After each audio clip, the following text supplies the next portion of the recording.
Good evening and welcome back. Tonight, we are traveling to a city of stone and light, set on a ridge between desert and sea. This is Jerusalem. For thousands of years, people have climbed its hills to pray, to trade, to rule, and to remember. The streets are narrow, the walls are old, and every corner holds a layer of time. Bells ring, prayers rise, and languages mingle in a place that is sacred to Judaism, Christianity, and Islam. In this journey, we will move carefully through the centuries. We will see a Bronze Age hill town grow into the city of David. We will watch a temple rise and fall, and rise again in memory. We will follow conquerors and pilgrims, scholars and stonemasons, emperors and sultans, Romans and Byzantines, early caliphates, crusaders, Mamluks, Ottomans, and the modern age all left their marks here. Along the way, we will pause, with archaeologists at dusty trenches, open old texts, and listen for the everyday lives that often go unheard. This is not only a story of faith and power, but also of water channels, markets, olive presses, maps, and families who called these streets home. As always, I would love to know where in the world you are listening from and what time it is for you, whether you are settling in for sleep or simply curious about the long memory of this city. I am glad you are here. Now, let us begin. The first city is a spring. Long before clerics and kings gave the hill its many names, before pilgrims climbed its lanes with the fervor of centuries, there was a cold gush of water that broke from the limestone flank and fed a small community. The Gihon spring is modest to the eye, a pulse that rises and falls, but in the dry highlands of the southern Levant it was a marvel and a promise. Stone by stone, people gathered around it. They learned the rhythms of its surges. They cut channels to guide its flow and carved basins to store it. In the beginning, Jerusalem was nothing more or less than a settlement born of thirst next to a faithful spring. The hill itself is not grand. It is a narrow ridge that runs north to south between two seasonal valleys, the Kidron to the east and the Tyropeon to the west, with the broader Hinnom curving beyond.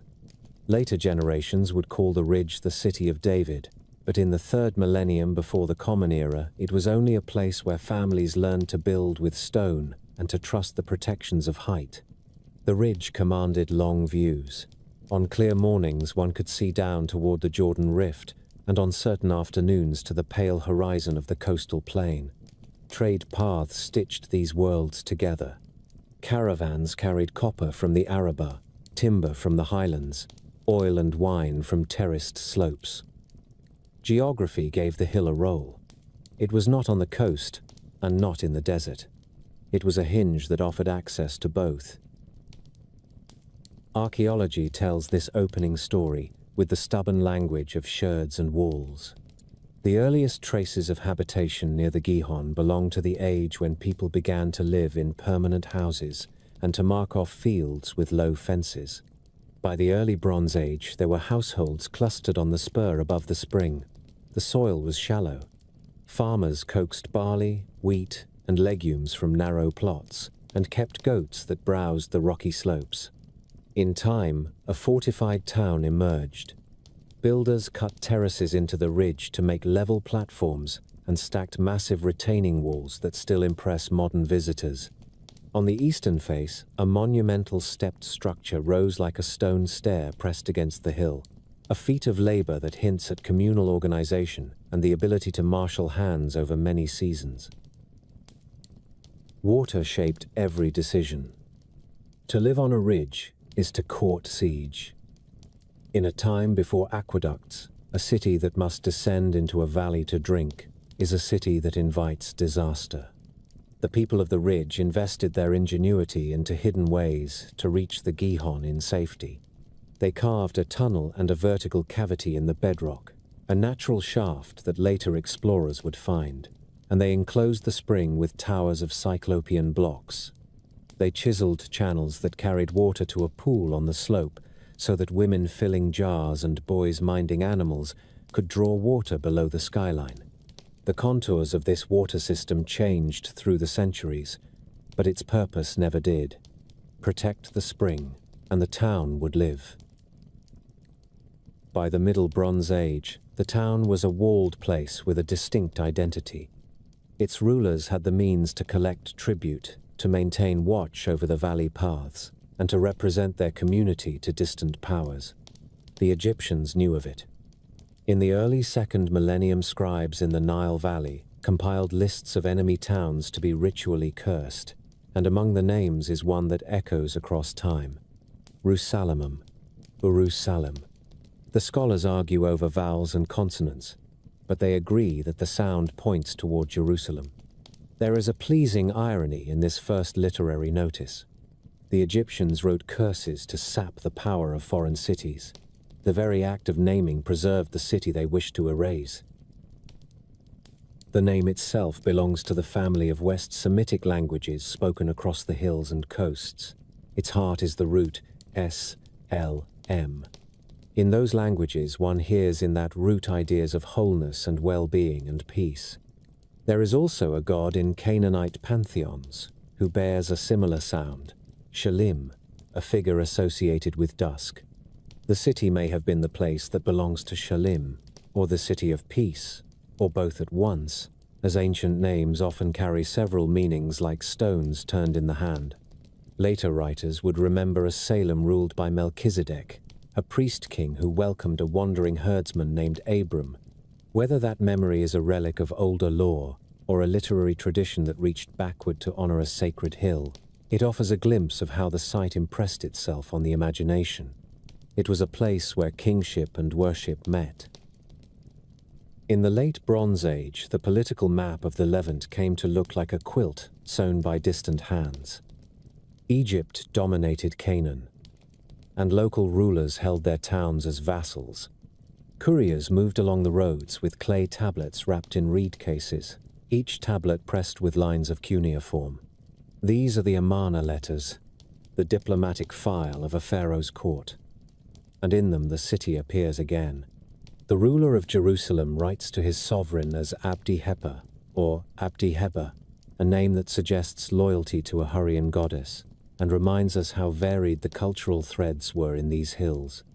He complains of raiders and rivals. He begs for archers. He protests his fidelity. The letters do not describe a grand city. They describe a contested one, a town with walls on a ridge, a leader who is strong enough to be heard in Egypt but not strong enough to rest. The late Bronze world was fragile. Palaces across the eastern Mediterranean relied on networks that could crack under strain. In the 13th and 12th centuries, pressures mounted that scholars still debate. Drought, earthquakes, seaborne invaders, and internal revolts reordered the region. Coastal strongholds fell. Inland estates shrank. In the wake of that collapse, new peoples settled along the coast who would be known as Philistines, and new highland villages appeared by the hundreds. On the ridge above the Gihon, the town endured. It was never the largest city in the land, but location had given it tenacity. If storms blew from the sea, the hill could turn to the east. If danger mounted from the desert, it could face west. Those who held it sat astride the passes that knit the Shephelah and the plateau and the Jordan Valley together. By the turn of the 1st millennium before the Common Era, the town is often called Jebus in later texts, and its people the Jebusites. Archaeology is cautious with labels, but the material culture on the hill and in surrounding sites points to a Canaanite population rooted in local traditions, with cult places, household gods, and seasonal rites common to the region.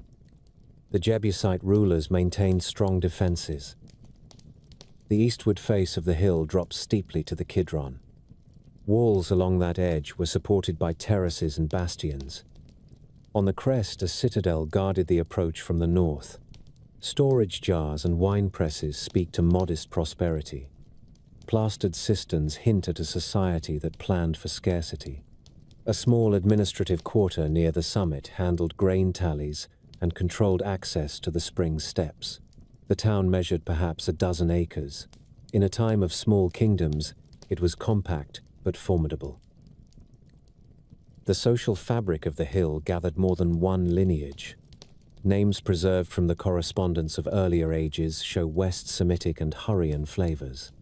The gods of sky and storm and dusk and fertility peopled the shrines. Sacrifice would have included offerings of grain, oil, and wine, and at times animals, laid upon altars built of dressed stone. The calendar followed the harvest and the olive press.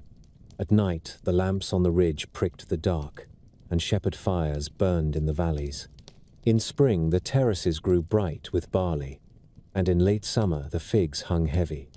This was the rhythm of a highland town that did not command a wide plain or a deep harbor, but did command a source of water and a secure height. Trade and warfare threaded through that rhythm. Caravans brought copper ingots and fine pottery. In return, the town supplied leather, wool, and the services of a safe pass. If tribute was demanded by a greater power, the town sent it. If neighboring clans tested its walls, the watch sounded, and the men gathered at the gate with spears and slings. Much of life was ordinary. Children hauled water up the stepped street. Women kneaded bread on flat stones. Craftsmen chipped flint blades even after bronze, and then iron tools became available, because old skills never vanish at once. Yet the ordinary in this place took on weight because of what surrounded it. The spring made the hill possible. The ridges made it defensible. The crossroads made it valuable. The name gave it a mystery. Peace was in the sound of it even when peace was scarce. Across the 12th and 11th centuries, the coastal plain was increasingly dominated by the confederation of Philistine towns. Inland, highland polities grew. Somewhere to the north and south, small kingdoms stirred and attempted to pull the central hill country into larger orbits. The ridge above the Gihon was not immune to those tides. The builders strengthened their works. The spring enclosure acquired heft. The hidden ways to water were improved.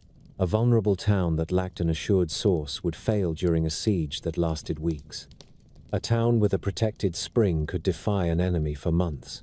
The people on the ridge had learned that lesson across generations. They built as if their lives depended on the quality of their stonework, because they did. By the century that later writers would mark as the age of Saul and David, the hill had the features of a small but serious capital in waiting. There was a fortified acropolis on the crest. There were stepped terraces cascading down to support houses and storerooms. There were waterworks around the Gihon that mixed nature and craft. There was a ruling house that managed diplomacy with stronger neighbors and exacted loyalty from nearby hamlets. There was a population of farmers, herdsmen, and artisans who had made a life on rock and thin soil and who had fashioned a civic identity from endurance. The hill could be taken only by patience or guile. That fact alone made it attractive to any leader who sought a neutral ground between rival tribes and an elevated throne that did not belong to a coastal city or a northern stronghold. The memory of the city in those years is faint because the town kept few written records of its own that survived. The earth preserves what parchment and papyrus cannot. It preserves massive terraces that show a concern for stability in a place where earth wants to slip. It preserves pottery sequences that reveal trade connections and tastes changing over time. It preserves figurines tucked into corners of houses which hint at household devotion. It preserves the stub of a monumental tower built to guard a spring, a bold proclamation in stone that this water and this hill belong together and must be defended together. Put these fragments side by side, and a portrait emerges, not of a metropolis, of a resilient hill town that watched the valleys and the sky, that bent to the pressure of empires yet retained its own council, and that had already learned how to turn geography into destiny. The last years before the city passed into new hands feel like the held breath before a story turns. The Jebusite leadership had confidence in their walls. The slope was steep, the approaches were narrow, the water was secure, and the name of the place had an old sanctity that lent legitimacy to its rulers. Yet the hill also sat precisely where a rising power would want to sit. It was central, without being beholden to another center. It was defensible without being remote. It was rooted in the past and ready to be claimed for a future that needed symbols as much as stones. When the heir to a fledgling highland kingdom looked for a capital that could unify, the ridge above the Gihon answered. The story of Jerusalem enters the written record not merely as a city but as an idea, somewhere around the turn of the first millennium before the Common Era, amid a patchwork of fortified towns and tribal territories. A leader from the southern highlands turned his gaze toward the ridge above the Gihon spring. That man was David, the shepherd from Bethlehem, who had risen through war and wit to rule a fragile union of tribes. His decision to seize the old Jebusite stronghold was as strategic as it was symbolic. He needed a capital that belonged to no tribe and commanded every road. The ridge offered both. The conquest of the city is recounted with the brevity of legend. The Jebusites, secure in their walls, taunted David's men, certain that their steep slopes and secret water passages made them invincible. Archaeology suggests they had reason for confidence. The citadel on the summit was anchored by terraces and stonework, several stories high. Yet David's forces, perhaps guided by a defector or through knowledge of the hidden water shaft leading to the Gihon, managed to infiltrate the defenses. When the gates opened, the balance of power in the highlands shifted forever. David made Jerusalem his capital, calling it the City of David. And the hill's identity began to change from a local fortress to the heart of a nation's memory. David's reign, around 1000 BCE, was one of consolidation. He ruled a kingdom that stretched from Hebron to the Galilee, a remarkable feat for a polity that had barely existed a generation before. Jerusalem became the meeting place of his administration and his faith. David erected a palace complex on the crest of the ridge, and though little remains of it beyond a scatter of monumental stones, it marks one of the earliest known examples of centralized royal architecture in the region. In that palace, David is said to have received envoys, issued judgments, and composed the hymns that would one day be sung in the temple. He brought the Ark of the Covenant, the sacred chest that symbolized the presence of God among the Israelites, into Jerusalem. It was a dramatic act of political theology. With that procession, accompanied by trumpets and dancing, David fused the destiny of his people to the destiny of the hill. The ark was housed in a tented sanctuary. The permanent house of worship would come later, under David's son Solomon. Around 960 BCE, Solomon undertook the grandest construction project in the early history of Israel, the building of the first temple on Mount Moriah, a higher rise north of David's city. The place was already heavy with legend. Tradition linked it to the spot where Abraham had nearly sacrificed Isaac. By choosing it, Solomon connected his dynasty to the deepest currents of his people's faith. The biblical account describes the temple as a structure of cedar from Lebanon, overlaid with gold and adorned with cherubim. Its floor plan echoed other temples of the ancient Near East: an outer courtyard for worshippers, an inner hall, and an inner sanctum, the Holy of Holies, where the ark was kept. The dimensions, 60 cubits long, 20 wide, 30 high, suggest a building of restrained grandeur, but its beauty lay in the craftsmanship.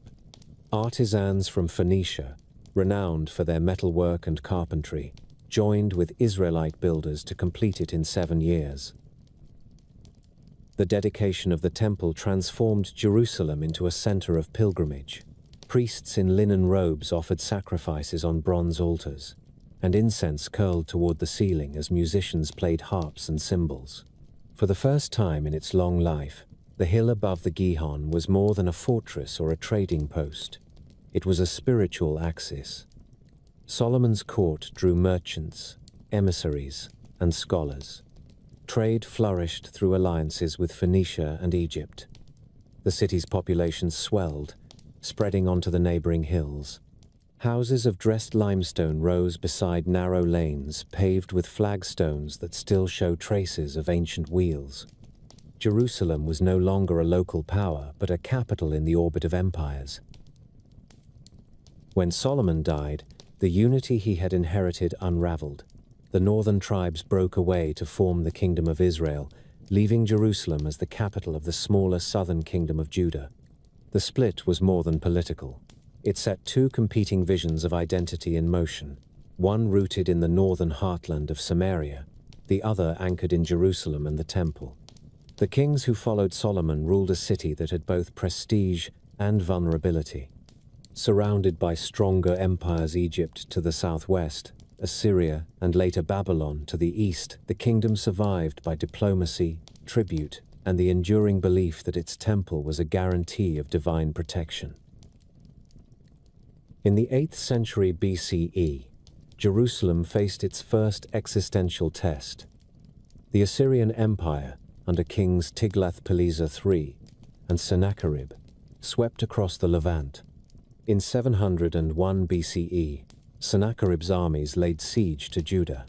His annals boast of conquering 46 fortified towns and shutting Hezekiah, king of Judah, like a bird in a cage within Jerusalem. Archaeological evidence from Assyrian reliefs in Nineveh depicts the destruction of nearby Lachish, where Judean defenders were impaled or led into captivity. Yet Jerusalem endured. The city's survival is recounted in scripture as a miracle. The Assyrian army struck by plague, forced to withdraw. The historical core of that story likely lies in the city's formidable fortifications. Hezekiah had expanded Jerusalem's walls and engineered a remarkable feat of hydrology. A tunnel cut through bedrock to channel water from the Gihon Spring into a protected pool inside the city walls. Carved by two teams working from opposite ends, the tunnel met with such precision that their chisels nearly aligned. The inscription left on its wall, known as the Siloam inscription, records the joy of their meeting. That tunnel still carries water today, one of the oldest functioning conduits in the world. After the Assyrian threat receded, Jerusalem entered a period of cautious renewal. The reign of King Josiah in the late 7th century BCE was marked by religious reform. He sought to centralize worship in the temple, abolishing rural shrines and reaffirming Jerusalem as the sole dwelling place of Israel's God. It was a moment of cultural consolidation. Scribes compiled histories and laws, poets shaped psalms, and the temple again became the beating heart of a nation's faith. Yet the geopolitical stage was shifting once more. The Assyrians were fading, the Babylonians were rising, and Egypt still cast its shadow from the south. Jerusalem sat between giants.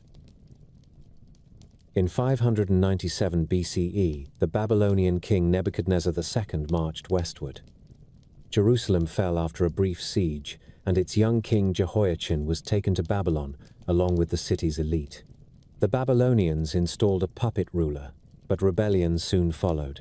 In 586 BCE, Nebuchadnezzar returned. This time there was no reprieve. His army surrounded the city for months. Starvation set in.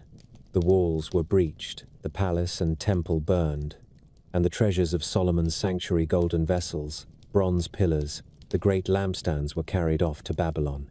The survivors were marched into exile. The destruction of the first temple was more than a political defeat.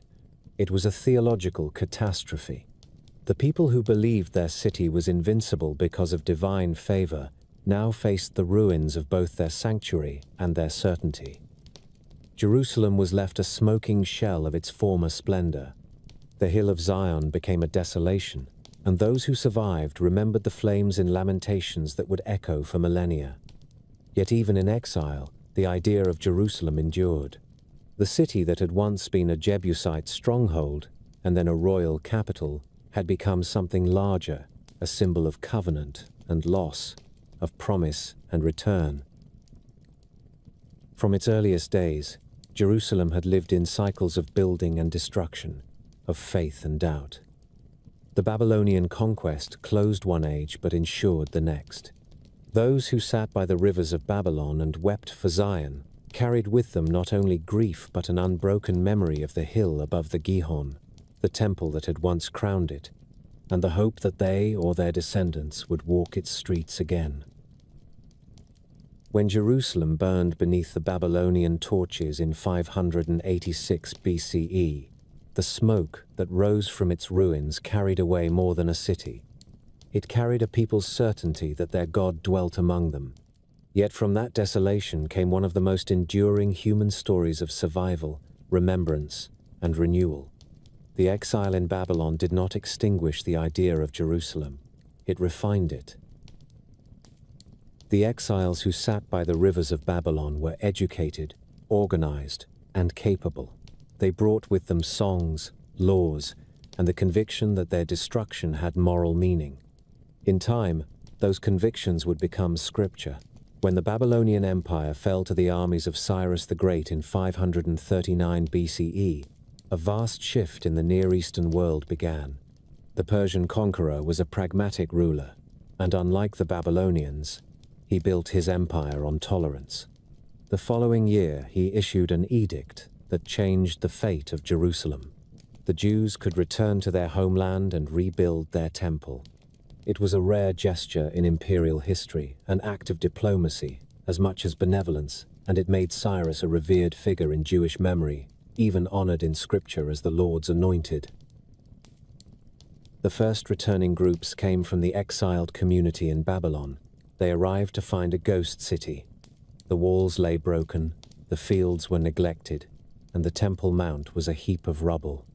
Under the leadership of Zerubbabel, a descendant of the old royal house of David, and Joshua the high priest, they began the work of restoration.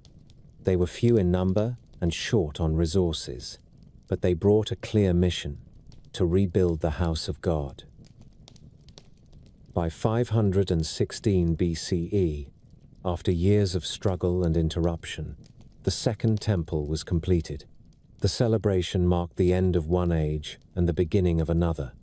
The structure was modest compared to Solomon's temple, lacking its gilded grandeur, but it re-established Jerusalem as the spiritual axis of the Jewish people. The priests resumed the daily offerings. Pilgrims once again ascended the hill to bring their first fruits and sacrifices.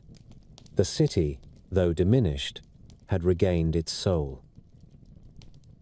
The Persian Empire ruled with a light touch.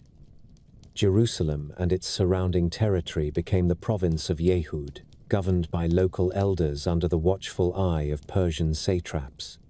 The Jews were not independent, but they were free to worship, farm their land, and administer their own laws. Persian influence is visible even in the way Jerusalem's administration functioned.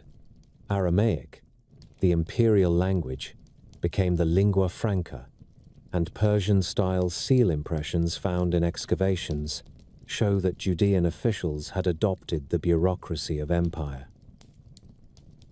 In the 5th century BCE, new leaders emerged from the Jewish community in exile who returned to strengthen the city once more.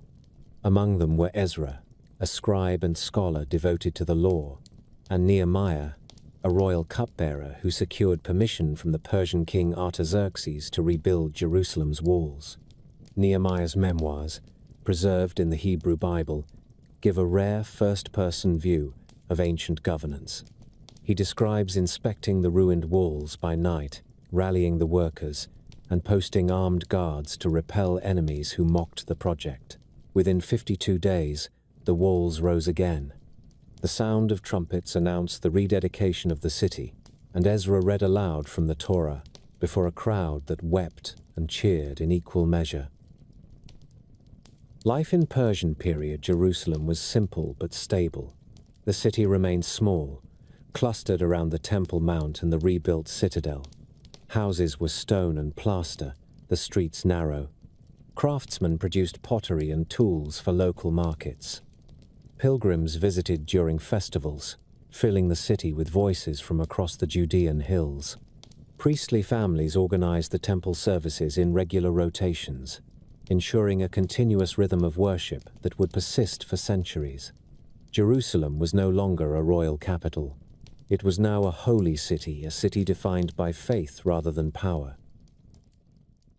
The 5th and 4th centuries BCE were also a time of intellectual flowering. The compilation and codification of texts that would form the Torah likely took place during this era. The experience of exile and restoration shaped the way history was remembered. The prophets, once voices crying against kings, became the conscience of a people learning to live under foreign rule. In their writings, Jerusalem became not only a place on a map, but a moral ideal, a city whose destiny depended on righteousness rather than walls.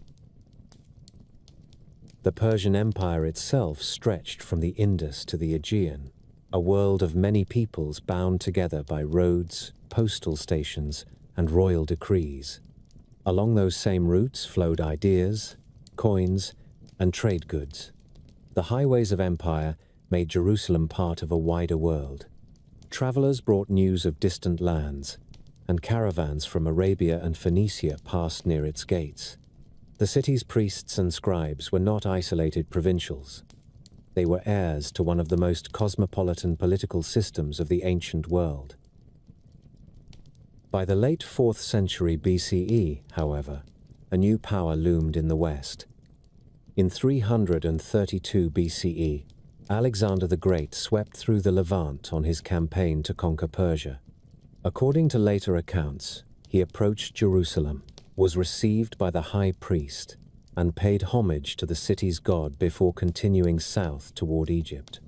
Whether this meeting occurred or not, Alexander's conquest brought Jerusalem into the Hellenistic age. The centuries that followed were turbulent. After Alexander's death in 323 BCE, his generals divided his empire. The Ptolemies of Egypt and the Seleucids of Syria fought for control of the Levant. Jerusalem lay between them, a pawn in a larger game of empire. Under the Ptolemies, the city experienced relative calm.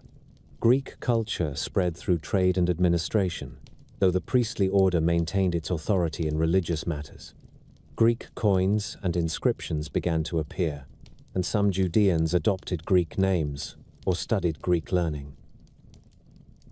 The Seleucid takeover in the early 2nd century BCE brought more tension. Their kings sought to unify their diverse realm through Hellenization, encouraging the use of Greek language, customs, and gods. For a time, many Jews adapted, forming a Greek-speaking elite in Jerusalem that embraced elements of Mediterranean culture. But others saw this as a threat to the covenant that defined them. The turning point came under Antiochus IV Epiphanes, who ruled from 175 to 164 BCE.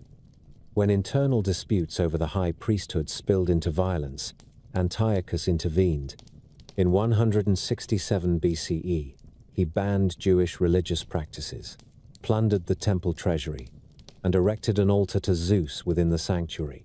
Ancient historians describe the shock and fury that followed. To many Jews, this was not merely oppression. It was desecration, the abomination that caused desolation. Jerusalem, once rebuilt by the faithful exiles, was again defiled. The city's streets ran with blood as resistance and repression alternated in swift succession. But from this crisis emerged the spark of revolt. In the hill country north of Jerusalem, a priest named Mattathias and his sons took up arms against the Seleucid overlords. They became known as the Maccabees. Within a generation, they would reconquer the city, cleanse the temple, and restore Jewish independence for the first time in centuries. By the end of this period, Jerusalem had already endured destruction and rebirth more than once. Its people had learned the hard lesson that a city of faith is also a city of struggle. Yet each ruin had left behind new foundations. Out of Babylonian ashes rose a temple. Out of Persian favor came a community of law. Out of Greek conquest would come a revolt that remade the nation. The city's life, like the spring that still bubbled beneath its stones, refused to cease. The revolt that rose from the Judean hills began with a refusal.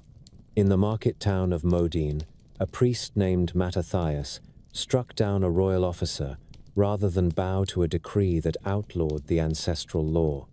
His sons took to the ridges with a handful of followers. From those ridges, the family of the Hasmoneans learned to fight as the land itself taught them to fight. They struck at night. They harried supply lines. They disappeared into wadis that only shepherds knew. Their greatest captain was Judah, called the Hammer for the force of his blows. He chose ground as carefully as any general of later centuries. At Beth Horon, he drew a larger Seleucid column into a narrow ascent where numbers did not matter, and turned the switchbacks into killing grounds. At Emmaus, he attacked a camp by surprise and sent trained phalanxes reeling. In 164 BCE, the insurgents reached Jerusalem. What they found was the insult that had ignited their war. An altar to a foreign god stood on the Temple Mount. They cleansed the courts, rebuilt the sacred altar, and dedicated the sanctuary once more. The 8-day festival that followed would be remembered as Hanukkah, a celebration of restoration and light in the darkest season. Legend later told of a small flask of pure oil that burned far beyond its measure. History records the political fact that a native priestly leadership had retaken the city and its shrine. The victory did not end the struggle. Generations of fighting followed as the Seleucid Empire frayed and local factions vied for advantage. Independence, when it came, arrived in stages. Simon, brother of Judah and Jonathan, secured recognition of autonomy. In 142 BCE, Jerusalem was free of foreign garrisons, and the Hasmonean high priest held civil power. The city began to act like a capital again. Pilgrims came in greater numbers. Markets thrived. Coinage bearing Hebrew legends appeared, a small but potent symbol of sovereignty. John Hyrcanus expanded the realm, taking Samaria and Idumea, and, in a policy that would echo through later centuries, compelled some conquered peoples to accept the ancestral law. Under Aristobulus and then Alexander Jannaeus, the kingdom grew wider and the court grew harder. The rulers were priests who also wore crowns, and their double authority drew opposition. The city became a stage for rivalry among parties that would shape the final century of the Second Temple. These factions were not political clubs in the modern sense. They were communities with different visions of piety and power. The Sadducees clustered around the temple priesthood and the aristocracy. The Pharisees insisted that holiness must be lived in the home and the marketplace, as well as in the sanctuary. Outside the city walls, a separate brotherhood withdrew to the desert and cultivated its own strict order of life. Their scrolls, hidden in caves and found in our own time, offer a stern mirror to the age. The quarrels among these groups could be bitter. Under Jannaeus, Pharisaic opposition led to repression, and civil conflict spilled into the courts of stone that ringed the temple. At times, the city felt less like a holy center than a cauldron. Internal strife invited outside arbitration. In 63 BCE, two Hasmonean claimants, Hyrcanus and Aristobulus, appealed to Rome. The Roman general Pompey came with legions and a map of larger ambitions. He entered Jerusalem after a siege, walked into the innermost sanctuary, where no one but the high priest was permitted to stand, and looked around with cold curiosity. He spared the treasures, but took the city. From that season onward, Jerusalem lived under the long shadow of Rome. Rome preferred stable clients. In Judea, the family that learned to deliver stability came from Idumea. Antipater, an advisor to Hyrcanus, secured Roman favor and placed his son as governor of Galilee.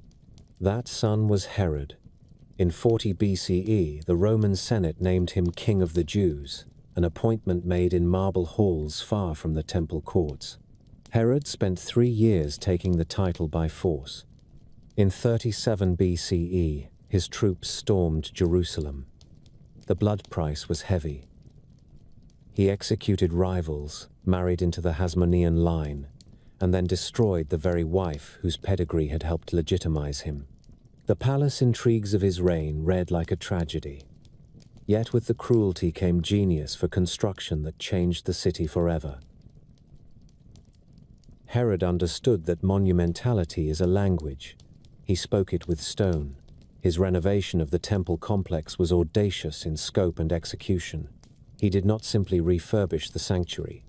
He reshaped the mountain itself. Engineers extended the platform with retaining walls of mammoth masonry. Some ashlars in those walls weigh hundreds of tons and were fit so closely that a blade will not pass between them. The great courts he created could hold multitudes of pilgrims. The royal stoa along the southern edge was a forest of columns where merchants met and magistrates judged. On the north, he built a fortress that he named for Mark Antony and later left to his own name. He set watchtowers on the western heights and named them for those he loved and feared. Hippicus for a friend, Phasael for a brother, Mariamne for the queen he had killed. The walls of the upper city grew thick and tall, their parapets catching the light at dusk. Herod brought water to this elevated world through aqueducts that tapped springs to the south and poured their flow into pools and cisterns. He cut a theater into the slope to display the amusements of empire. He paved streets and raised palaces where banquets sparkled and plots were laid. He built not only for the eyes of his subjects, but for the judgment of Rome. The sanctuary glowed white in the sunday. Travelers came from Egypt and Syria and Asia Minor and wrote that no other temple was its equal. That praise had political value. Herod died in 4 BCE, a year that fixes the hinge between his era and the one that followed. His kingdom was divided among his sons. Judea itself passed through brief bouts of unrest and then into the direct administration of Rome. Prefects and procurators governed from the city and from Caesarea. Among them was a man named Pontius Pilate. He brought military standards into Jerusalem that carried the image of the emperor and ignited protests until he removed them. He financed an aqueduct with funds taken from the temple treasury and put down demonstrations with force. In his tenure, a Galilean teacher named Jesus was arrested during the festival of Passover and executed outside the walls. The movement that gathered around the memory of that execution would one day make Jerusalem holy to a new faith. But in Pilate's time it was a small and contested company among many currents that flowed through the city. The city itself in the 1st century grew dense and complex. At festival seasons it swelled with visitors from the diaspora. Greek and Aramaic mingled in the markets. The temple was not only a sanctuary, it was a vast economic engine. Livestock dealers came to sell animals for offerings. Money changers traded foreign coin for Tyrian silver acceptable for the half-shekel levy. Levites sang from steps that overlooked courts divided by function and privilege. The Sanhedrin deliberated over law and order. The high priest presided over rituals that synchronized the calendar of an entire people with the pulse of a single place. The Roman order kept roads open and banditry low when governors were competent. When they were greedy or clumsy, resentment rose. Taxation bit hard on farmers in a land of thin soil. Insults to custom or to honor multiplied. A party that called itself zealot preached that no lord should be acknowledged but God. Band leaders gathered supporters in the hills. There were sparks often. In the year 66, those sparks reached the stores of powder. The revolt began with money and with pride. The procurator Gessius Florus seized temple funds. A protest at the sanctuary turned into a riot. Sacrifices offered in honor of the emperor were halted. The symbol of Roman supremacy was cast down in the very place where it had been tolerated for decades. Legions marched to punish the rebellion and met humiliation at Beth Horon, where an entire Roman column was ambushed and cut apart on the same ascent that Judah the Hammer had once commanded. The empire responded with the cold weight of its machine. Vespasian came with veteran legions. They took Galilee and the north methodically. When civil war broke out in Rome after the death of Nero, Vespasian paused, took the purple, and sent his son Titus to finish the work.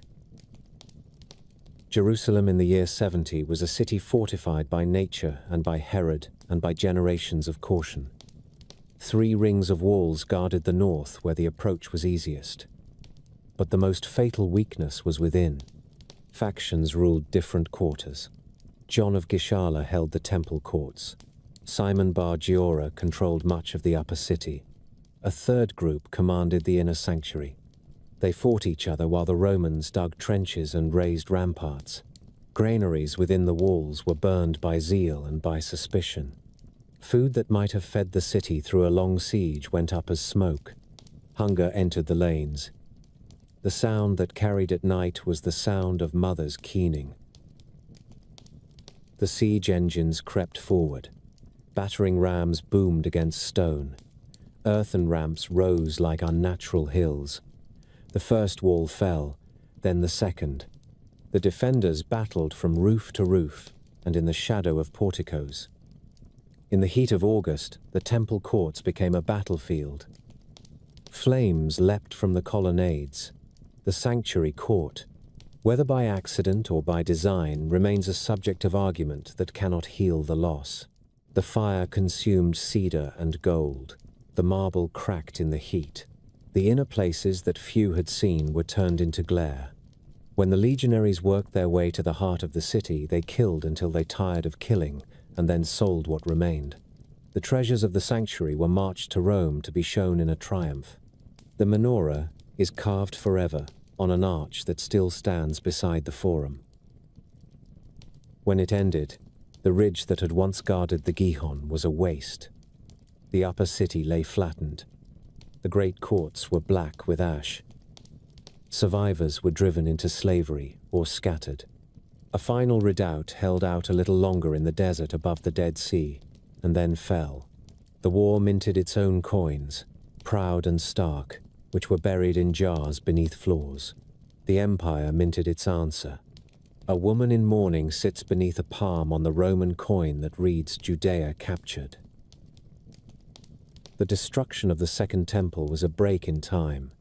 It forced a remaking of religious life that would carry the people far from the altar and into the house of study and prayer. It changed how the city would be remembered and how it would be fought over. For the Romans, it was the suppression of a rebellion. For the people who watched their sanctuary fall, it was a wound that no generation would forget. Yet even in ruin the hill remained what it had always been. Stone and memory and promise laid one atop another. When the fires of the temple died down and the last embers winked out on the ridge above the Gihon, the legions went to work with the patience of engineers and the memory of an insulted empire. Jerusalem did not vanish in the year 70. It was taken apart and repurposed. Rubble became raw material. Sacred precincts became parade grounds. What had been a city bound to a sacrificial calendar was brought under the calendar of Rome, measured by the march of cohorts and the ringing of the legionary anvil. The 10th Legion, Fretensis, left its imprint everywhere. Its symbol traveled in the clay. Roof tiles and water pipes stamped with the letters of the 10th have been dug from courtyards and cellars. The soldiers' camp sat on the western heights where the air is clean and the approach is easily watched. They built bathhouses that steamed in winter, barracks that kept time to the bark of the centurion, and a principia where the standard stood. Latin commands echoed where psalms had once risen, a reminder that empires change the meaning of streets by changing who patrols them. For a generation after the fall, the city remained a wound. The economies of sacrifice and pilgrimage had collapsed. A garrison town replaced a holy one. Yet even wounds scar over, and Rome planned more than a camp. In the reign of the Emperor Hadrian, a builder by temperament and policy, The plan changed from occupation to refounding. Hadrian traveled widely and left cities in his wake that he reshaped according to the Roman ideal. Here, he intended a colony that would erase the defeat of Rome's patience in earlier years and fold this hill into the civic order of the empire. The new city took a new name, Aelia from the emperor's family name, Capitolina from the great god of Rome. Aelia Capitolina was not an insult thrown in anger. It was a program written in stone. Roman surveyors set their instruments and drew a grid across the ridge. They cut a decumanus that ran east to west and a cardo that ran north to south, colonnaded streets that gathered sun by day and lamplight by night. Shops opened under stoves. A forum spread at the crossing where magistrates sat and merchants haggled. Above all this, the gods of the capital claimed the highest ground. The platform where the first and second temples had stood was cleared and leveled to receive a new dedication. A temple to Jupiter rose there with its statue and altar, the thunderer placed upon the very mount that had once been called holy by another people. On the hill to the west, a shrine to Venus crowned the knoll, later known for a tomb cut from rock. The placement of these sanctuaries was no accident. Rome announced with marble and ritual that the city had a new pantheon and a new memory. The refounding came after a final convulsion of revolt. In the decade of 130, the pressure of edicts, including restrictions on ancient practices and the plan to plant a Roman city on the sacred hill, helped ignite a rising under a leader who took the name Bar Kokhba, son of a star. For a time, the rebels held ground and issued coins that declared the freedom of Jerusalem. Then the legions came in numbers. The fighting was long and bitter. When it ended around the middle of that decade, Judea was a graveyard of villages. Hadrian marked the victory with severity. He renamed the province to break the association with old names. He forbade the people who traced their identity to the city from living within its bounds. Some say a day of mourning each year was permitted when the exiles could approach and weep at the stones. Whether that detail is legend or law, the larger fact is clear. The city's old owners were made strangers to their own streets. Aelia Capitolina had the look of a Roman colony because it was one. Veterans received plots. Civic life followed the rhythms of the empire. There was a curia where local decurions debated taxes and pavement repairs. There were public baths where citizens exchanged gossip in steam and cold. An open-air theatre sat on a slope, modest in size compared to coastal cities, but proof that drama and spectacle had arrived in a place once defined by liturgy. A triumphal gateway with 3 arches marked the northern approach. Parts of that gate are still seen today, folded into later structures, Roman geometry captured inside sacred narrative. There were no city walls. That is one of the more telling facts. Rome did not wish to fortify a people it did not trust, and the presence of a permanent legion was thought protection enough. The lack of walls also reveals a confidence born of the imperial peace. Aelia was not a border fort. It was a statement that Rome could hold a hill without clenched fists. Street life changed with the language. Inscriptions appear that honor Jupiter and the genius of the colony. Altars record dedications to deities beloved by garrison and merchant alike. We hear local names with Greek endings and Latin forms. The coinage of the colony shows images of the new temples and of the she-wolf, and around the rim runs the proud name of Aelia. Markets filled with the goods that travel along the spine of the Levant. Wine from the coastal plain, oil from the terraces, leather from the hills, glass from Phoenician kilns, and spices that had descended from Arabian caravans or sailed up from the Red Sea. Here a seller of papyrus sheets for the notaries. There a vendor of bronze lamps for the households clustered along the Cardo. Not everyone in this Roman city worshipped at Roman altars. Communities of followers of Jesus lived in and near the city, tracing their memory to a teacher killed under a Roman prefect. Their numbers were small at first, and their status uncertain. Later, writers remembered a line of bishops who led a community that mixed languages and traditions. They kept alive stories of a tomb and a hill called Skull. In the 2nd and 3rd centuries, their churches were overshadowed by the shrines of Jupiter and Venus. Their central places of devotion would be buried under paving stones and altars of another faith until a later emperor reversed the signs. By this time, Judaism had learned to live without the temple. That transformation did not happen in Aelia. It happened in coastal towns and Galilean hills, where teachers gathered circles of students and turned the rituals of sacrifice into the disciplines of learning and prayer. The academy at Yavne in the 1st generation after the fall, then circles in Usha and Sepphoris, and finally in Tiberias, composed the law into a portable sanctuary.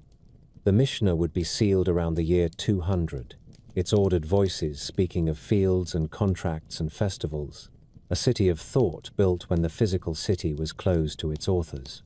Yet even as the center of gravity moved north, the lament for Zion remained a pulse in the heart of the people. Fast days recalled the sack. Wedding ceremonies included a small breaking to remember a greater ruin. The map of memory still placed the holy hill at the center. If we walk Aelia with a guide from the 3rd century, we would pass markers of that imperial order. We would see the pavement of the Cardo laid in long limestone slabs, the wheel ruts scarred into their faces by years of carts. We would see shop fronts recessed under colonnades, their thresholds worn where sandals crossed every dawn. We would smell the baths, a blend of steam, oil, and charcoal. We would hear Latin at the fort and Greek in the market, and Aramaic in the quarters of older families. At the heart of the city, we would find a forum bounded by civic halls where statues stood in niches. The governor would come up from the coast to preside over assizes and then return to Caesarea, leaving the legion to keep the peace. The peace was relative. This was a quiet city by comparison with the age of revolt, yet resentment can live long under the skin of a place. The very absence of certain voices gave Aelia its peculiar tone. The rites that once drew throngs at the Temple Mount had been replaced by the sacrifices of Jupiter. The procession routes of older festivals were interrupted by Roman geometry. At the same time, new devotions were learning the lanes. Christian pilgrims began to arrive in modest numbers in the early 4th century, guided by lists of holy sites, uncertain about locations that had been covered over by a deliberate policy of forgetting. A bishop in Caesarea wrote a gazetteer of biblical places that helped them read the land as scripture. The old city was becoming a map within a map. Climate and rock impose their own continuities. Even a Roman colony built to declare a break with the past could not escape the practical genius of the ridge. The eastern slope still fell to the Kidron, where gardens flourished in spring. The western hill still gave easy ground for workshops and kilns. The Gihon still pulsed, although the new aqueducts allowed the colony to drink from farther fields. Stone, dressed in the time of Herod, remained in service as foundation for Roman arcades. The layers interlocked because builders are realists. They reuse what holds. Toward the end of this period, a change in the wider empire prepared a change in Aelia. A soldier who saw a sign in the sky crossed the Bosporus and took a capital. A policy that had put Christians on the defensive began to soften and then to reverse. The empire's imagination shifted toward the very places that had been neglected or suppressed in this city. A pilgrim mother with royal means would soon follow these hints to the Hill of the Skull and to a tomb cut in the rock. The shrines of Jupiter and Venus would not endure the new winds. For 2.5 centuries, Aelia Capitolina was a Roman answer to a Jewish city. It was a plan imposed upon a memory, and a memory that would not go silent. The colony taught the hill how to be a provincial town in a universal order.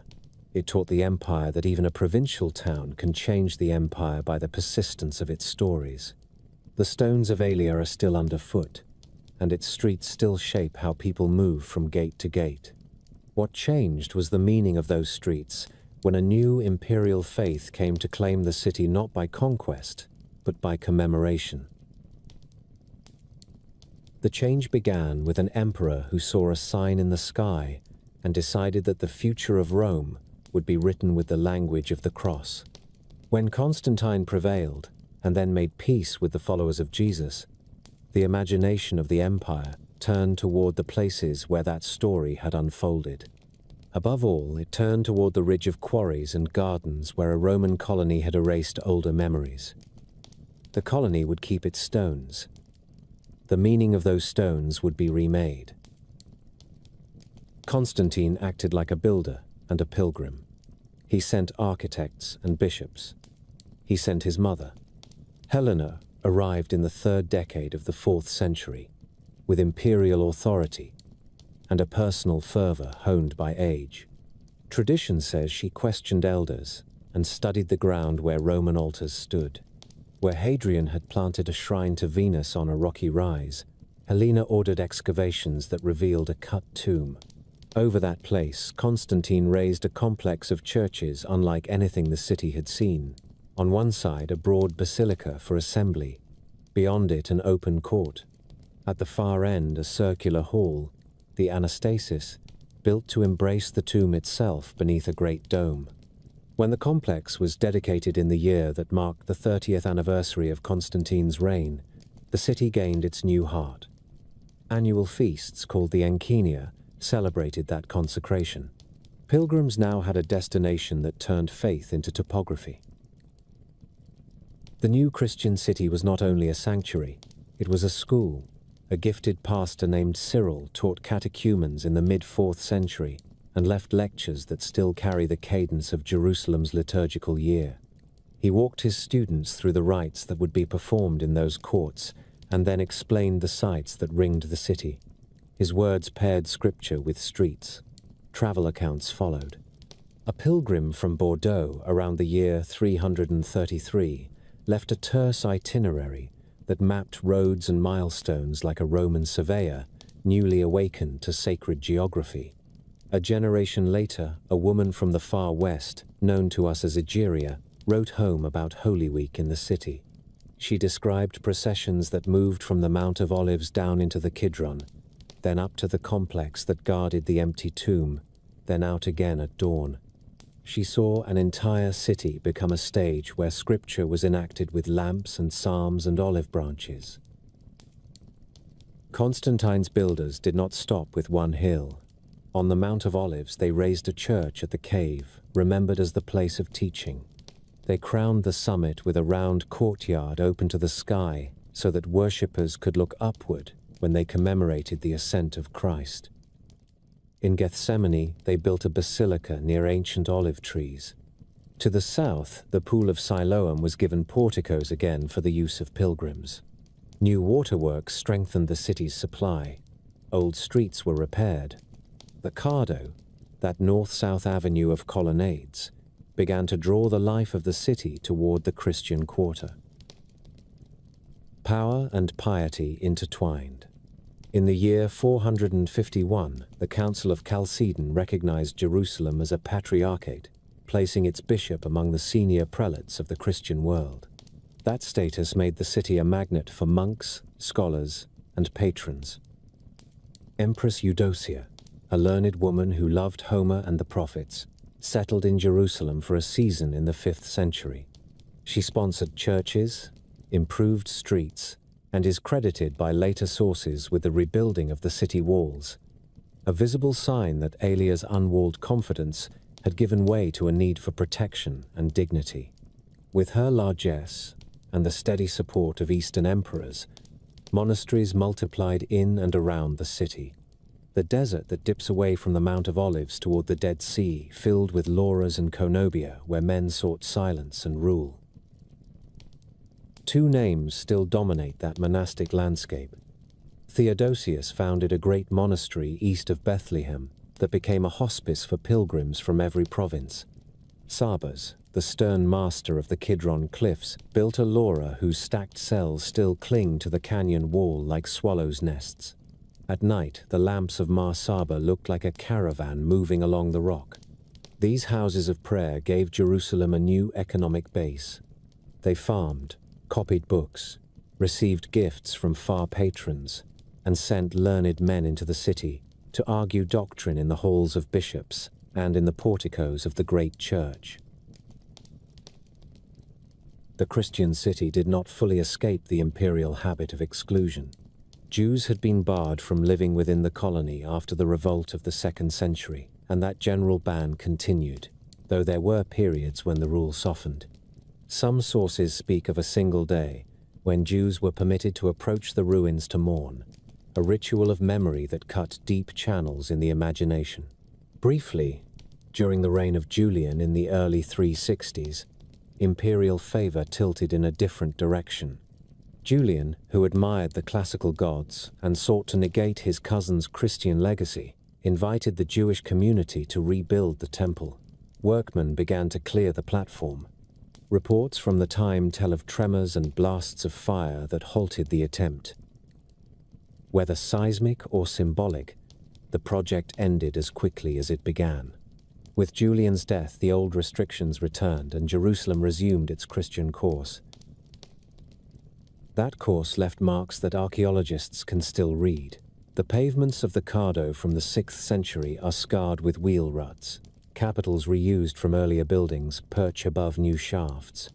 A stone map laid on a church floor far to the south in Madaba shows a bird's-eye view of Jerusalem at that time, with the colonnaded street dividing the city and the round dome of the Anastasis gleaming like an eye. The map is both art and directory. It confirms what travelers said. The city's Christian quarter had become the center of gravity. Yet the city remained one node in an empire that was often anxious. The 5th and 6th centuries brought tribal pressures from the south and west, religious disputes that split congregations, and revolts from groups whose identities predated the empire. The Samaritans rose more than once in the hills to the north and west. Their revolts were put down with severity. The political storms never ceased for long. Then came a plague that darkened every ledger.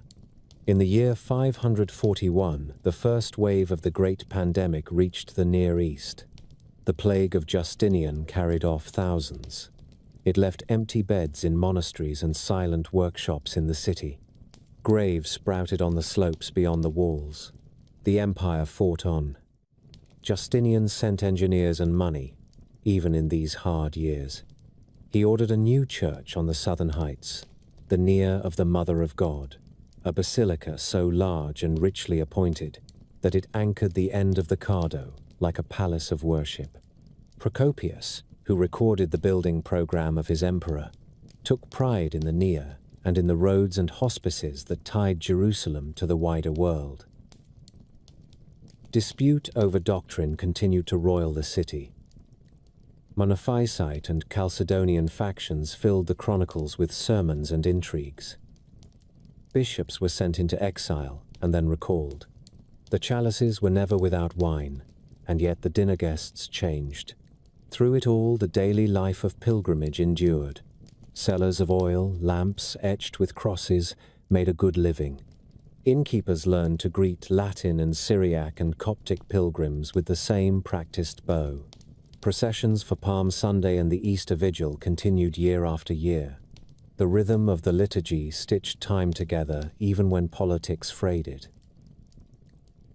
Then a storm came from the east that no procession could avert. In the year 614, the King of Kings in Ctesiphon sent his general to take the holy city. The Sasanian armies had already overrun Syria. They marched down the spine of the land and invested Jerusalem. Accounts of the siege vary in detail but agree on the horror. The walls were breached, the churches burned. Many inhabitants were killed. The patriarch Zacharias was taken captive. Most grievous of all to Christian memory, the relic of the true cross was carried away to Persia. Jewish communities in the region, long kept outside the city's gates, are remembered in some sources as having aided the Persians. That memory became a stain that later polemic would darken. The immediate reality was simple. Jerusalem had fallen to a power that did not revere its new sanctuaries. The conquerors did not keep the city in ruins. A monk named Modestos, left as a caretaker, organized the burial of the dead and began to repair what could be repaired. The Persians used Jerusalem as a bargaining chip in a larger war that swung wildly in the next decade. The Roman Emperor Heraclius rose from catastrophe to genius. He took the field himself. His armies struck deep into Persia. Enemy palaces burned. Truces were offered and then broken. At last, the tide turned for good. In the year 629, Heraclius entered Jerusalem in triumph. He restored the relic of the cross with ceremony that tried to heal 15 years of humiliation. The city cheered. Then the emperor made decisions that later writers judged harshly. He had promised toleration to Jewish communities who had sided with the Persians. He is said to have reversed himself under pressure from the city. The record is tangled. The effect was not. The population was divided against itself even as it tried to rebuild. The attempt at recovery was brief. The empire had exhausted itself in the long war. Tax ledgers were thin, garrisons were short. The plague still smoldered. In the early 630s, riders appeared on the southern horizon. They spoke Arabic and bore a new scripture. Their commanders were disciplined and quick. The cities of the south fell with startling ease. In the year 637, the patriarch Sophronius, a learned man who had written sermons about the purity of the holy places and lamented the plague as a sign of judgment, looked out from the walls and saw a different fate approaching. He negotiated a surrender that preserved lives and protected churches. A new ruler entered the city quietly and prayed, not in the great church, but on an open terrace to the south. With that prayer, the meaning of Jerusalem was enlarged again. The Byzantine centuries had remade the city. They had filled it with pilgrims and monasteries, with cathedrals and processions, with schools and hospitals. They had elevated its bishop to a throne of honor. They had given the world a map with Jerusalem at the center. They had also drawn boundaries that excluded neighbors and had suffered every blow that history could deal. When the gate opened to the men from Arabia, the city was tired, but still radiant. It had learned how to begin again. The gate opened to a quiet conqueror. Caliph Umar ibn al-Khattab entered the city without triumphal parade, wearing a coarse cloak, walking beside a single attendant and a camel that they took turns to ride. The patriarch Sophronius received him, and, in a meeting that later writers wrapped in reverent detail, the two men agreed to terms that protected lives, property, and churches. The city had seen rulers who announced themselves with trumpets. This one announced himself with restraint. His prayer was not offered inside the great church. He stepped instead onto the open terrace east of it and bowed on bare stone. That gesture set the tone for 3 centuries in which Jerusalem would be cherished by a new faith while remaining a crossroads for the older ones. Umar walked the high platform that the Romans had neglected and the Byzantines had studiously avoided. The vast rectangle that had once carried the Jewish temple was strewn with debris. Tradition says he helped clear the refuse with his own hands and ordered a simple wooden prayer house erected on the southern end of the mount. From that seed grew the sanctuary that Muslims would call Al-Aqsa. In the same season, the ban that had kept Jews outside the city for generations slackened. A small community returned, their presence recorded in later lists that remember families brought from the Galilee to tend the market and the mount. Christians remained in their quarters and kept their liturgies. The city did not become a barracks. It became an administrative town that served faith as well as empire. The first Muslim rulers organized the land into districts they called Ajnad. Jerusalem belonged to Jund Philastin. For a time, the provincial capital sat at Lydda and later at Ramla, a new town on the plain. This meant that while Jerusalem was sacred, it was not the seat of governors. That paradox served it well. Without the strain of being a political capital, it could become a spiritual one. Pilgrims came to the place they called Bait al-Maqdis, a name that preserved the echo of the ancient sanctuary. Early prayers across the budding community of Islam had faced this city before turning to Mecca, a memory that remained alive in sermons and stories. The mount received its Arabic name, Al-Haram al-Sharif, the noble sanctuary, and the city increasingly took the honorific Al-Quds, the holy. The Umayyad clan in Damascus gave this sanctity its first monumental form. Caliph Abd al-Malik, ruling in the last third of the 7th century, ordered a shrine to rise over the exposed rock on the mount. The work began in a time of rivalry within the young empire, when the holy places of Arabia lay in the hands of a rebel. Scholars still debate motives. What the stone says is clear. In the year that marked 691 or 692 of the Common Era, a dome of wood and gold stood upon an octagon faced with glass mosaics that shimmered like a garden of paradise.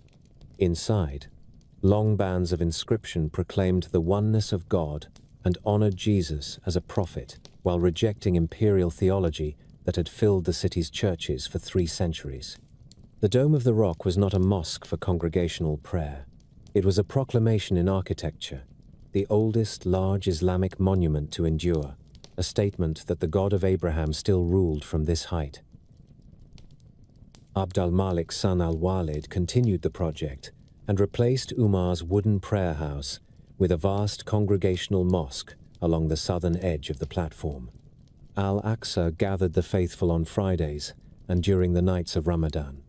The Umayyads also built palatial residences tethered to the sanctuary along the southern wall, with broad stairways and ceremonial gateways that allowed caliphs to reach the courts without passing through the crowded city lanes. They repaired streets, endowed markets, and drew water to public fountains. For the first time since Herod, an imperial dynasty treated the mount as the center of a living city. In these years, Jerusalem was a mosaic of languages and devotions. Christian pilgrims continued to come, even as the balance of authority shifted. Monasteries on the Mount of Olives rang their bells. The Church of the Holy Sepulchre remained the heart of Christian worship, its clergy bound by the status quo of ancient custom and imperial charters. The Caliphate's protection took the form of treaties and taxes. Non-Muslim subjects paid the poll levy and land taxes that sustained the treasury. In return, they enjoyed security, local courts, and freedom to maintain their holy places. The policy did not erase tension. It made cohabitation possible. Earth moved often in the 8th century. Earthquakes damaged the mount more than once. Chronicles mention a collapse that brought down parts of Al-Aqsa, Umayyad, and then Abbasid caliphs funded repairs. The mosaics of the dome were tended and refreshed. The wooden roof of the mosque was replaced when winter storms pried at it. The care was constant because the site had become a compass for the faithful. Travelers from Kairouan and Fustat and Kufa wrote of the beauty of the rock and the generous porticos around the mount where scholars taught and judges Saturday. When the Abbasids overthrew the Umayyads and moved the seat of power to Iraq, Jerusalem did not lose its sanctity. It lost imperial proximity. Governors now came from far away. The city settled into the measured life of a provincial holy place. Abbasid caliphs visited rarely but spent money often. Al-Mansur and his successors repaired roofs and funded endowments. Al-Mahdi raised new buildings on the platform. Al-Mamun, a patron of learning and science, repaired the dome and placed his name on an inscription band that had earlier carried the name of Abd al-Malik. That small act tells a larger truth. Every dynasty that held Jerusalem wished to be remembered as its steward. Commerce flowed through the city in familiar patterns. Oil from the Judean terraces, wine from Christian presses in the hill towns, leather and wool from the flocks that still grazed the open lands, glass from coastal kilns, and spices that arrived on the backs of camels from the south. The markets around the Holy Sepulchre sold candles, crosses, and embroidered cloth. The bazaars near the mount sold prayer rugs, lamps, and perfumes. Guilds formed by trade and by quarter. On Fridays, the mount was a sea of white garments. On Sundays, the churches filled with pilgrims who had walked up from Jaffa or down from Galilee. The administrative story grew more complicated in the 9th and 10th centuries. Egypt drifted away from Baghdad. First, the Tulunids and then the Ikhshidids ran the Lower Nile and the southern Levant with a practical independence that left the Caliph of Baghdad with little more than the right to be named in prayers. Jerusalem felt these changes gently. Taxes were collected by different officials. Garrisons wore different badges. The courts on the mount did not change their schedule.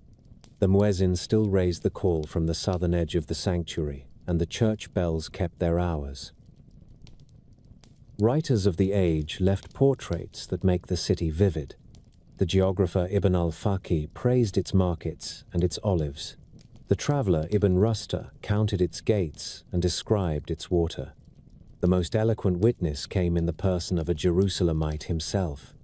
Muhammad al-Muqaddasi, born in the city in the year 946, wrote a geography of the world in which he judged each region with the frankness of a local patriot. He praised Al-Quds for its learning, its handsome buildings, and the sobriety of its scholars. He complained about its cold winters and praised the taste of its water when the cisterns were full. He noted that scribes lined the arcades of the mount and that merchants on the Cardo still called out for customers at dawn. He believed the city the equal of any in Islam for devotion, and he did not hide the provincial irritations of a place that had to buy fruit from Jericho when a drought pinched the terraces. Civic life in these centuries centered on Waqf, the charitable endowments that sustained mosques, schools, hospices, and fountains. Wealthy families deeded shops and gardens to support a teacher in the shade of the porticos, or to keep the lamps burning in a particular prayer hall. The system tied property to piety and kept the city's institutions alive through sudden changes of dynasty. It also ensured that the haram remained more than a symbol. It was a campus of worship and instruction, staffed by scholars who taught jurisprudence and grammar beside jurists who issued rulings to market women and shepherds. Jerusalem's plural society found ways to manage competition.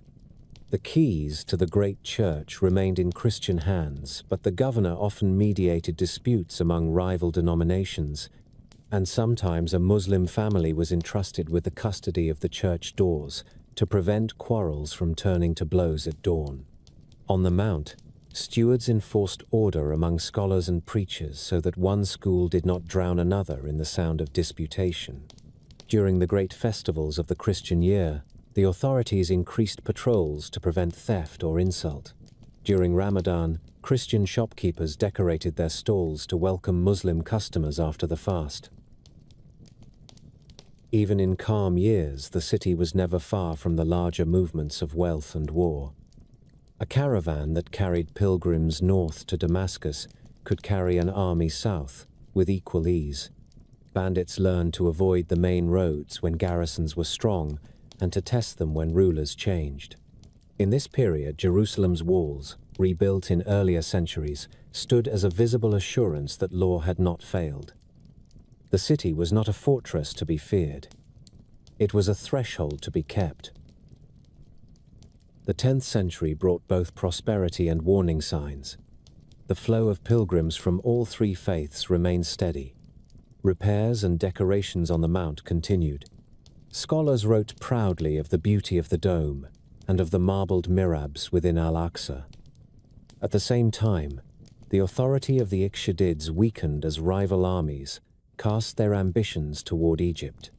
In the year 969, a new power from the west crossed the Sinai. The Fatimid caliphs of Cairo, Ismaili rulers with their own vision of order and devotion, took the city with minimal bloodshed. Their arrival closed the first act of Muslim Jerusalem and opened another that would bring both patronage and calamity. By the time the Fatimid banners hung from the citadel, Jerusalem had already been remade. A conqueror had prayed on the open stone. A dynasty had written creed in mosaic and wood. Judges had sat under the porticos while students copied texts on reed paper. Jews had built synagogues again in the quarter near the Mount. Christian monks had returned to the desert caves. The markets had learned the cadence of Friday and Sunday. The city had found a way to put 3 devotions within one set of walls. The lesson of those centuries is simple and difficult. Sanctity can be shared when power behaves like a guardian rather than a master. The lesson would be tested soon. The green banners of the Fatimid caliphs reached Jerusalem in the year 969. Their new capital was far away on the Nile, a city they had just founded and named Cairo, but they understood that legitimacy in the lands of Syria and Palestine required guardianship of the holy places. The Fatimids were Ismaili Shiite rulers presiding over a largely Sunni population, and their statecraft in Jerusalem mixed principle with pragmatism. Governors were posted, taxes gathered, and charters reaffirmed for the churches and the monasteries on the Mount of Olives. The Haram al-Sharif remained the magnetic center. Jurists taught in its shade, and the wooden ceilings of Al-Aqsa were kept sound against winter rains. In the first generation of their rule, the city looked like a provincial sanctuary that had learned how to live inside a large and diverse empire. The 10th century left us a surprising archive. In the storeroom of a synagogue in Fustat, the quarter of Old Cairo, Jewish merchants and scholars deposited letters and contracts rather than throw away words that might contain the divine name. Those papers slept for centuries. When modern scholars opened that chamber, they found the daily life of the medieval Eastern Mediterranean stacked in dust. Among the fragile sheets are appeals from Jerusalem for alms after storms, accounts of caravans that carried oil up from Hebron, and reports of scholars appointed to head the Palestinian Academy that still sat in the Holy City. The Geniza reveals a Jerusalem that depended on charity from abroad, that bartered and litigated, that repaired its roofs after earthquakes, and expected the faithful in Fustat to help pay for the work.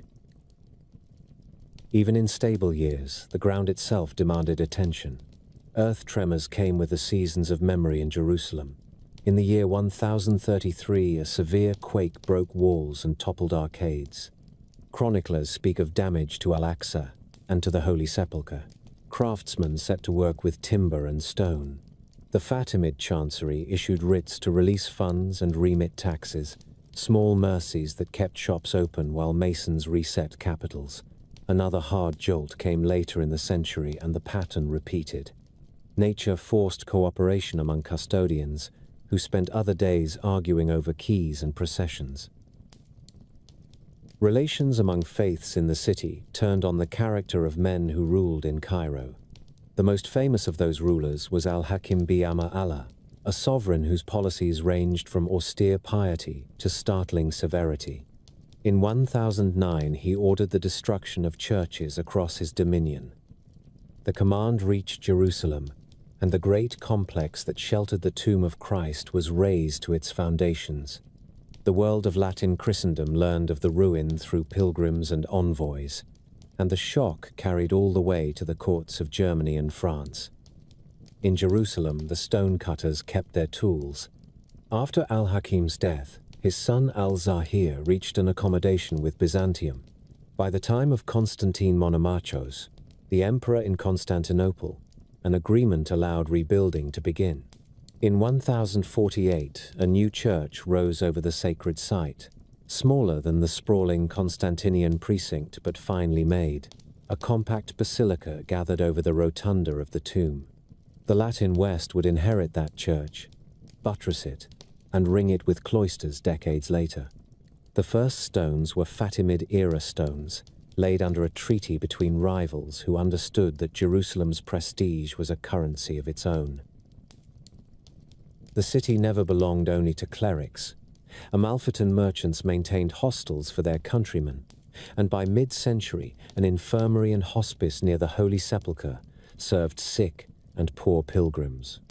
From this hospital would grow, in a later Latin age, the Knights of St. John, an order that began with nursing and ended with fortresses on sea cliffs. Armenian monks enlarged their quarter south of the Holy Sepulchre and raised the Monastery of the Holy Archangels. Georgians built the Monastery of the Holy Cross in the valley to the west, its legend tracing the timbers of the crucifix to a tree planted on that very ground. Ethiopian clergy won rights to small chapels on the roof of the Holy Sepulchre, a perch that symbolized both poverty and a stubborn claim. Jerusalem remained a federation of devotions negotiated through charters, bribes, and the patience of wardens who learned to keep neighbors from striking each other with candlesticks at dawn. Beyond the walls, power shifted. The Fatimid state began to fray under the pressure of famine and military anarchy in Egypt. Bedouin clans like the Jarahids asserted themselves along the caravan routes. In the year 1013, the Bedouin even took Jerusalem for a short and unruly season. Order returned, then slipped again. The decisive change came from the east. The Seljuk Turks, recent converts to Islam and brilliant riders, surged into Syria after their victory over the Byzantines at Manzikert. In the year 1073, a Seljuk commander named Atsiz ibn Uwak seized Jerusalem from the Fatimids. 4 years later, he marched on Cairo, failed, and returned to find the city in revolt. His response was savage. Chroniclers tell of a massacre that spared neither Muslim nor Christian nor Jew.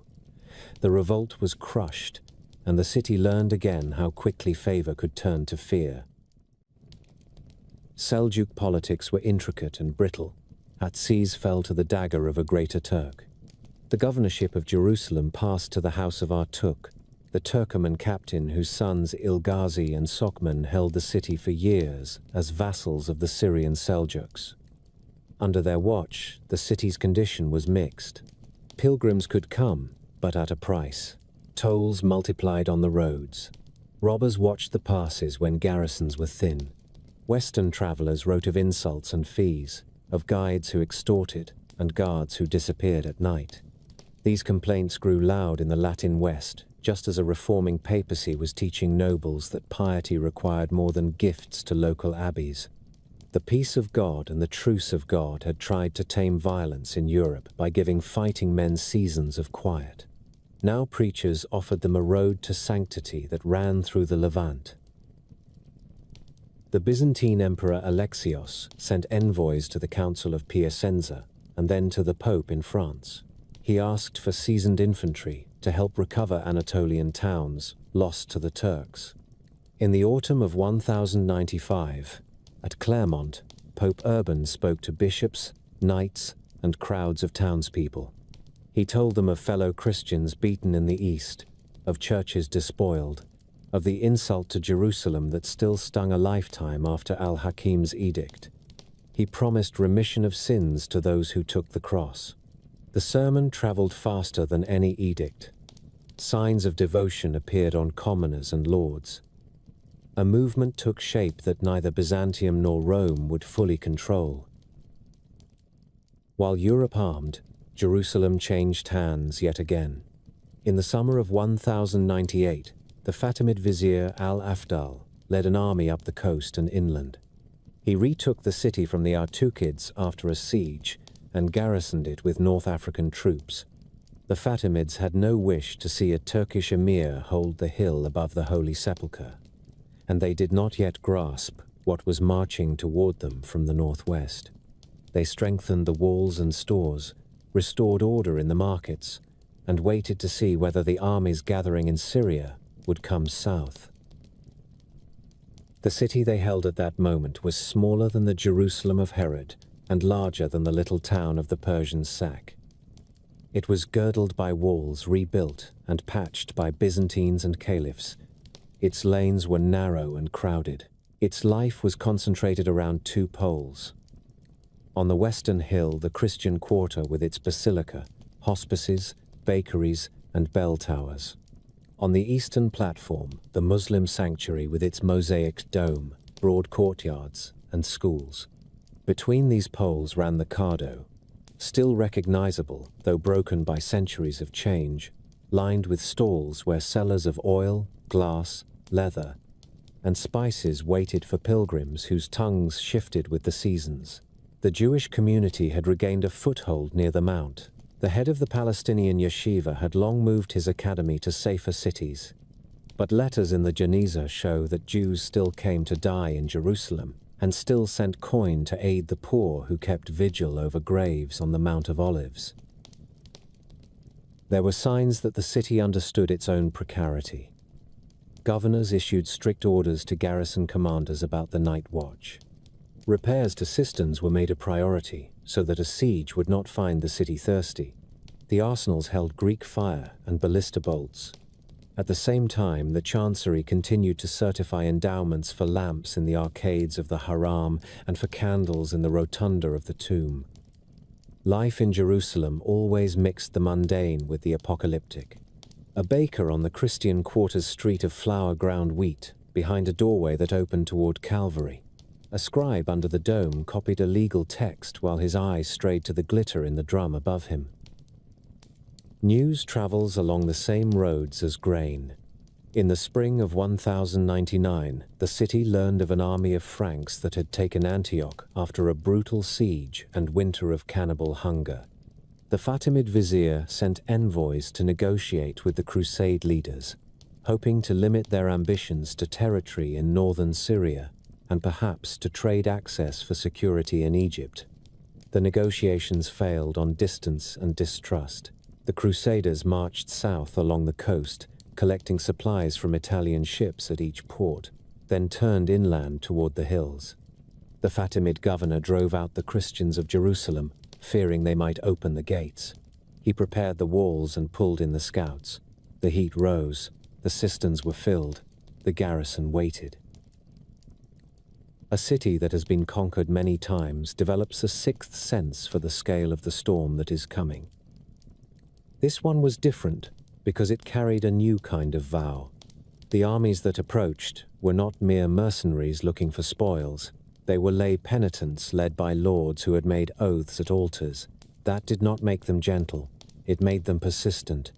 The road into June ran straight toward the first ladder set against the northern wall. The armies of the First Crusade reached the walls in the heat of July. They had marched through famine and plague, had bled at Nicaea and Antioch, had buried friends on every road that led toward the hill of the Holy City. At dawn the ladders went up. By afternoon the defenders broke. The gates opened, and the victors flooded the streets. The violence that followed left a scar that no chronicler could hide. Muslim and Jewish communities were cut down or driven out. The synagogues and the mosques were seized. And the shock of that day traveled along trade routes and across languages. In a single siege, the city changed keepers and meaning. The conquerors did something unusual with their victory. They built a state centered on a shrine. Godfrey of Bouillon refused to be crowned king in a city where he believed his master had worn a crown of thorns. He took the title Advocate of the Holy Sepulchre, a guardian rather than a monarch in name. Practicality prevailed within a year. Baldwin of Boulogne, his brother, rode in from the coast, accepted a crown on Christmas Day in Bethlehem, and became Baldwin I.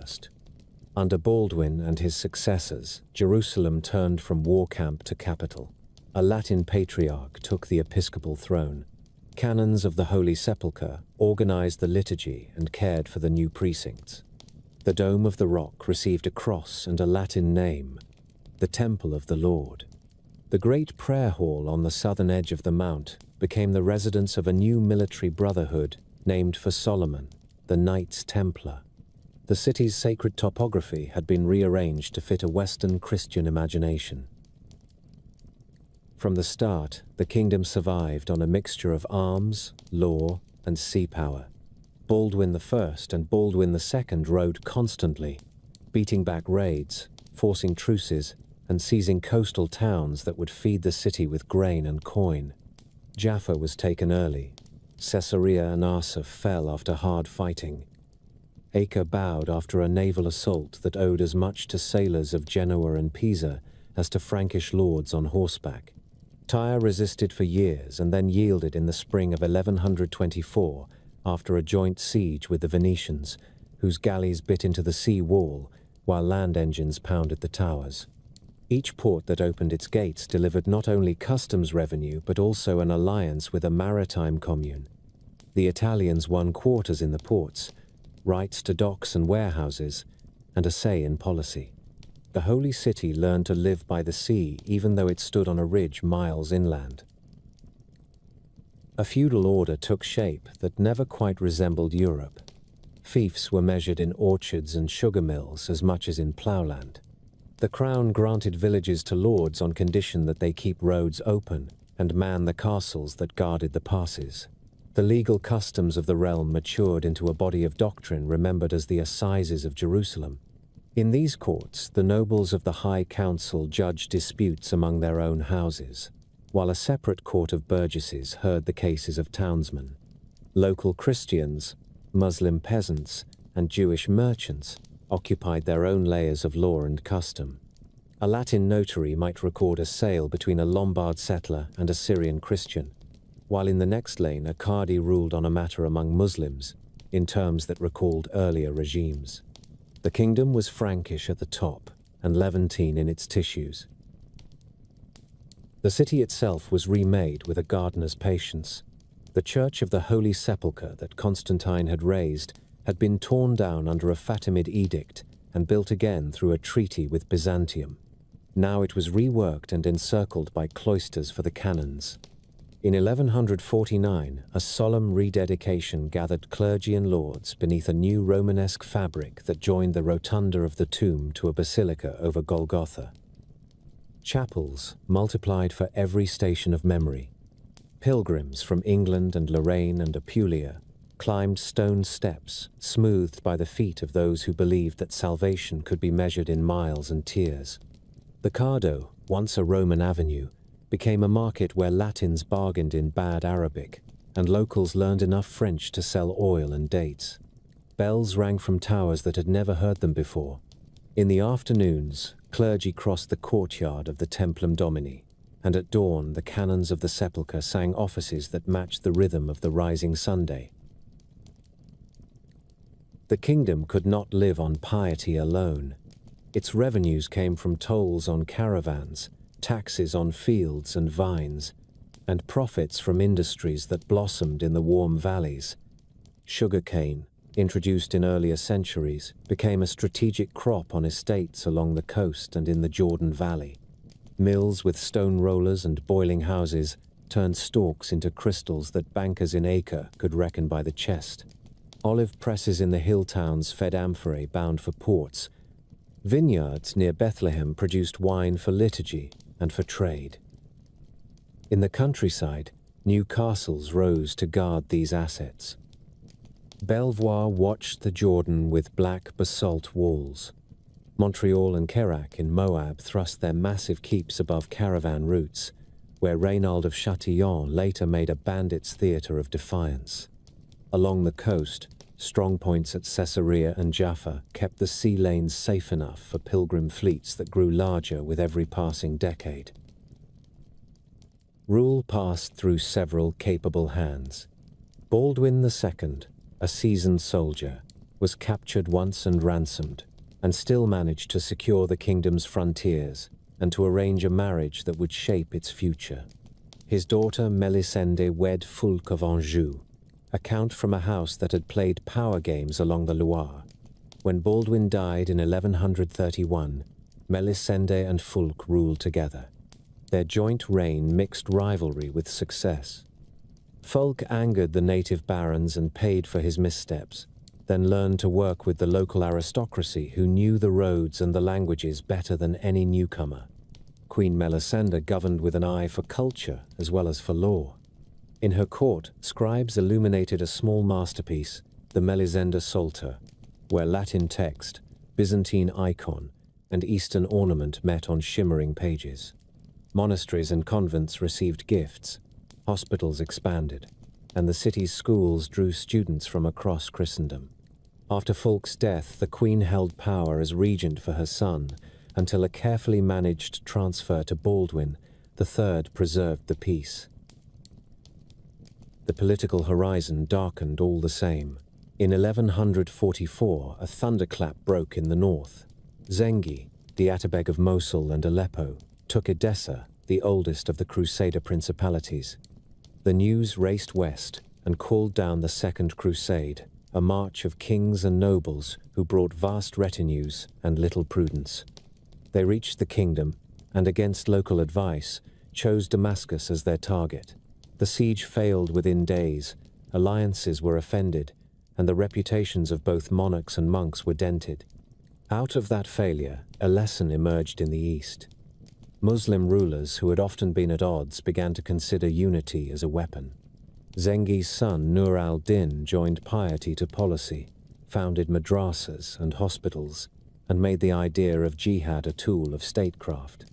His general Shirkuh entered Egypt, and when he died, his nephew Saladin took the vizierate in Cairo. Within a decade, the wealth of the Nile and the strength of Damascus would face Jerusalem with a single will. The kings who tried to meet this challenge were not without skill. Baldwin III took Ascalon in 1153, after a long siege that removed a dagger from the kingdom's southern flank. Amalric I tried to keep Egypt out of Syrian hands through a bold diplomacy with Byzantium. The Emperor Manuel sent fleets and gold. Joint expeditions moved up the Nile. They failed in the end, and the cost was heavy.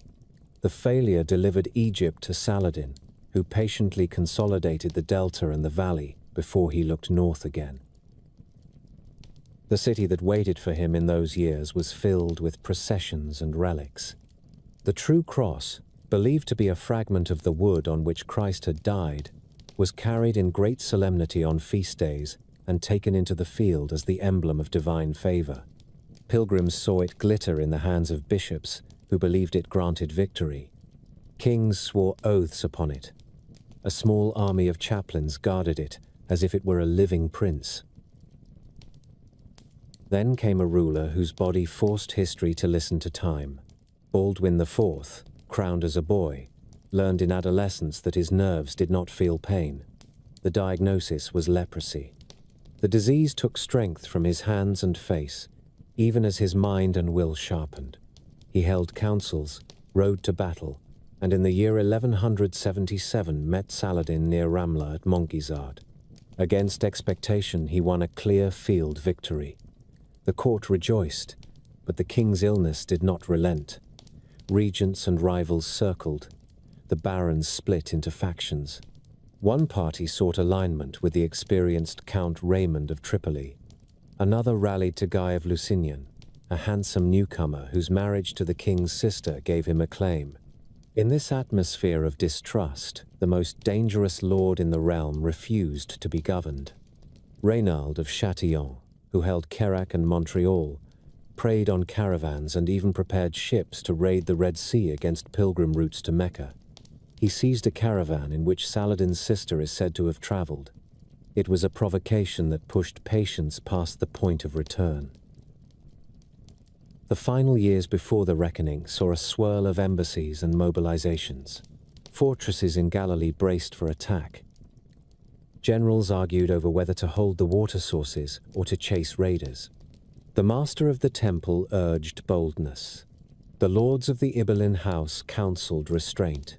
The king who might have arbitrated died, and a crown passed to a man whose judgment was questioned by many of his own council.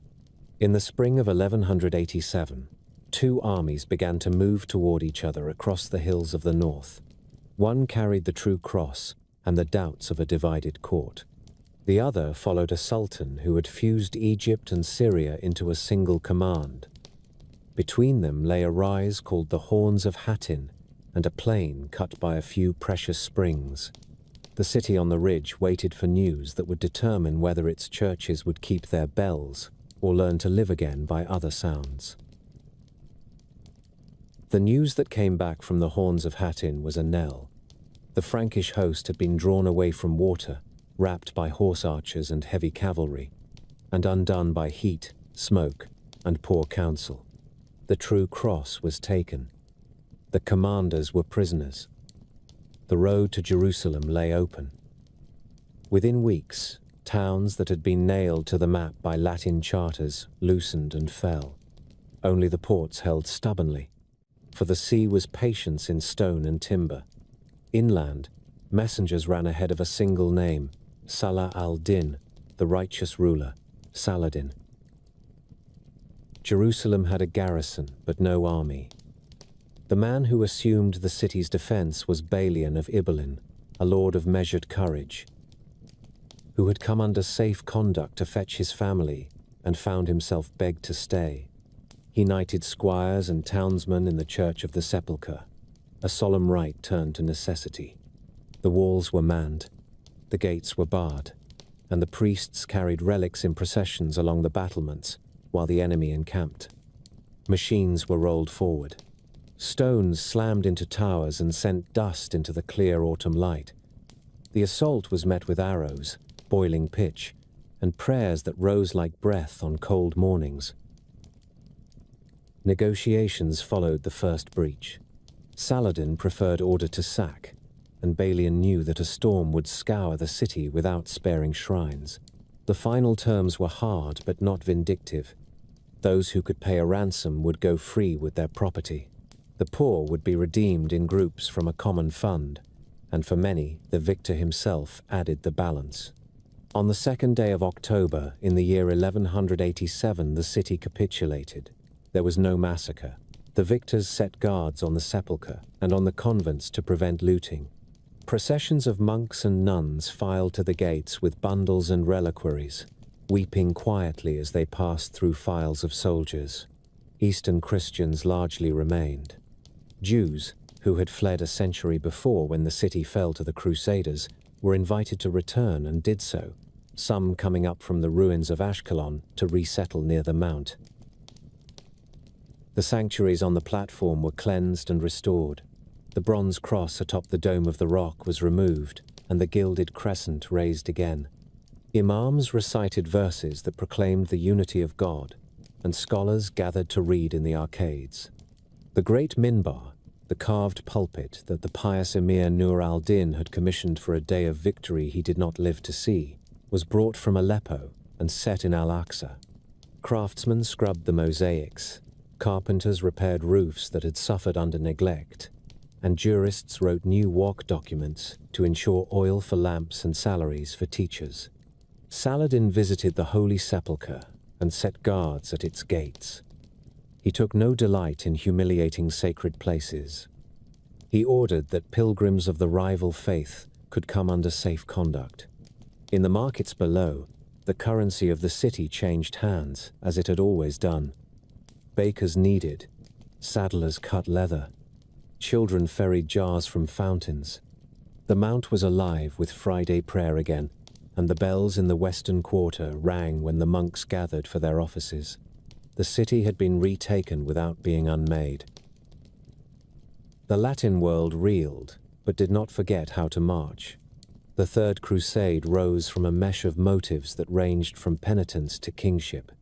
An emperor set out by the Danube and did not live to cross the mountains of Anatolia.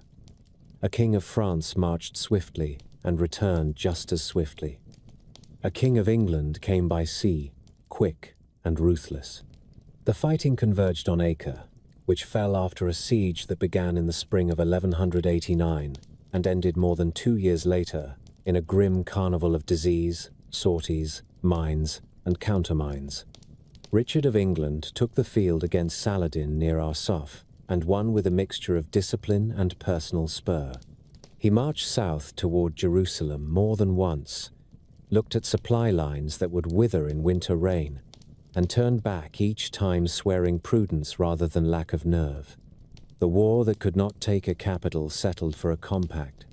In the late summer of 1192, the Treaty of Jaffa allowed the coastal cities from Jaffa to Tyre to remain in Latin hands and guaranteed that unarmed pilgrims could visit Jerusalem. The city stayed in the keeping of Islam. The roads were open to devotion licensed by practical men. Saladin died the next year in his house in Damascus. He left little money and many heirs. His generosity had emptied his coffers, and his design for the dynasty guaranteed division. Syria fell to his sons in rivalry with his brothers and nephews. Egypt recognized his brother and then his brother's son. These years of the Ayyubids were marked by a habit of partition and a family diplomacy that used Jerusalem as both symbol and stake. One prince would hold the city and endow schools. Another would trade it for an alliance that secured a river or a fortress. The city's sanctity never wavered in these calculations. It was precious precisely because the people in the streets could do without a court and still fill the mosques and churches with prayer. Under Ayyubid patronage, Jerusalem settled into a quieter rhythm than the storms that had preceded. Madrasas multiplied around the mount, endowed by princes and princesses alike. The Shafi and the Hanafi traditions each claimed porticos where judges taught their students to reason with the law. Sufi lodges offered food to strangers and rooms to study. Markets recovered. The lanes around the sepulchre at times looked as they had under the Franks, only the languages had shifted. Armenian and Syriac continued. Greek still murmured in monasteries, but the merchants' shouts were again in Arabic. Jewish families added houses along the streets that climbed toward the mount and revived small synagogues. It was an urban peace, not an imperial one, and it depended on Egyptian grain and Syrian will. The West returned in faltering waves. The Fifth Crusade, that long campaign that tangled itself in the canals of the Nile, failed to hold Damietta and left nothing in Jerusalem but the expectation that every army eventually goes home. Yet out of these failures a strange possibility ripened. Al-Kamil, a nephew of Saladin and a shrewd ruler of Egypt, faced pressure from rivals in Syria and the need to concentrate his forces. Frederick, the Holy Roman Emperor, was a man of curiosity and calculation who had quarreled with the Pope and been excommunicated. He sought prestige in the East and leverage at home. The two men wrote letters that were as much philosophy as policy. The result was a treaty that astonished both camps. In the spring of 1229, the gates of Jerusalem opened to Frederick and his small retinue. By the terms of the agreement, the city itself was handed to the emperor and to Latin custodians, while the Haram al-Sharif remained in Muslim hands. The walls, largely dismantled in earlier years, were not to be rebuilt, which meant the city was both symbol and hostage of circumstance. Eastern Christians greeted the emperor as the improbable restorer of churches. Muslim officials kept the keys to the mount and the right to police it. Frederick crowned himself in the sepulchre, since no bishop who obeyed Rome would place a diadem on the head of an excommunicate. It was a ceremony that contained both triumph and near parody. Even so, for 15 years Jerusalem returned to Christian administration, a small miracle accomplished without a storm of ladders or a trench of blood. Life under this condominium demanded tact that was not always available.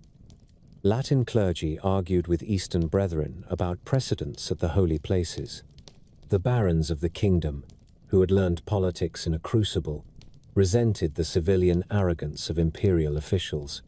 Muslim scholars on the Mount eyed the city's western quarter with watchful calm and sometimes with anger. The peace held because the princes who mattered had other wars to fight. Then it ended because the world is full of men with nothing to lose. In 1244, a host of Khwarezmian warriors, displaced by the Mongols from the plains east of the Euphrates and hired by the Sultan of Egypt as allies of convenience, poured into Palestine. They were fierce and land-hungry. They took Jerusalem and sacked it with a ferocity that echoed the worst days of earlier centuries. Churches were pillaged. Monasteries were abandoned. The Jewish community fled or was cut down. The city that had been given and taken by treaty was retaken by fire. The devastation shocked both Christian and Muslim rulers alike and forced unlikely partners into alliance. A Christian army joined with the Ayyubid ruler of Damascus to meet the Egyptians and their steppe allies on the plain north of Gaza at a place called La Fourbi. The battle that followed in the autumn of 1244 destroyed the flower of the remaining Frankish knighthood in the land and broke the Damascene army as well. The Egyptian sultan won the day, and with it he eliminated the last serious field force that might defend the interior. The ports would cling to life for another generation. But the hope that Jerusalem could be held by Latin arms or restored by Ayyubid compromise faded. The city lay open and poor, its walls in tatters, its population shaken, its sanctuaries damaged and then repaired, as caretakers always did after calamity. A generation that had known both emperors in the sepulchre and scholars on the Mount now watched the mantle of power pass in Cairo. A corps of slave soldiers, hardened in drill and battle, seized the palace in 1250. Their name was a function before it was a dynasty. They were the Mamluks. They would rule for 2.5 centuries from the Nile Valley, and they would make Jerusalem a precinct of piety and learning, rich in endowments, and spared the burden of imperial residence. Before their builders set tiles on facades and carved Kufic epigraphy into lintels, they had first to extinguish the last flickers of Ayyubid rivalry and to face a thundercloud from the east that would reach the walls of Damascus. In that new age, Jerusalem would be quiet and devout, a provincial sanctuary cared for by sultans who loved Cairo more than crowns of the hill, and yet would remain the compass of devotion for millions who dreamed of its stones. Jerusalem entered the Mamluk age as a city that needed caretakers more than conquerors. The Ayyubid house had fractured. Steppe cavalry hired as servants had become masters in Cairo. The new rulers, called Mamluks, had no dynastic claim to the hill, no ancestral tombs inside its walls, and no desire to make it their seat. What they did possess was a soldier's respect for lines of supply and a believer's reverence for holy ground. They would make Cairo the center of policy and Damascus the spear point of armies, while Jerusalem became a sanctuary that required order, endowment, and the firm hand of a governor who knew that glory for his station lay not in parades but in repairs. The age announced itself with a ringing victory that saved every shrine from a different fate. In the year 1260, the Mongol host rolled westward and took Aleppo and Damascus. The court of Cairo stood on the edge of a precipice. At Ain Jalut, in the green valley of Jezreel, Mamluk cavalry met the invaders under the command of Sultan Qutuz and his brilliant general Baybars. The battle broke the myth of Mongol invincibility. When the dust settled, the road to Jerusalem was safe again. The city was freed from the terror of a whirlwind empire that had leveled capitals and set libraries ablaze from Transoxiana to the banks of the Tigris. The Mamluks understood that victory carried obligations. They placed Jerusalem under the authority of Damascus, within the province known as the Kingdom of Syria, and appointed a deputy to keep peace, collect taxes, and guard the holy precincts. Baybars, who soon took the Sultanate, set the tone. He was a builder with a soldier's pragmatism. He repaired the aqueducts and cisterns that kept the city alive between seasons. He renewed fortifications at gates, but deliberately left Jerusalem without the heavy garrisons that transformed towns into barracks. He confirmed privileges for monastic houses that served pilgrims, then balanced those grants with strict oversight of the Haram al-Sharif. His symbol was a lion couchant carved into stones and inscribed upon plaques.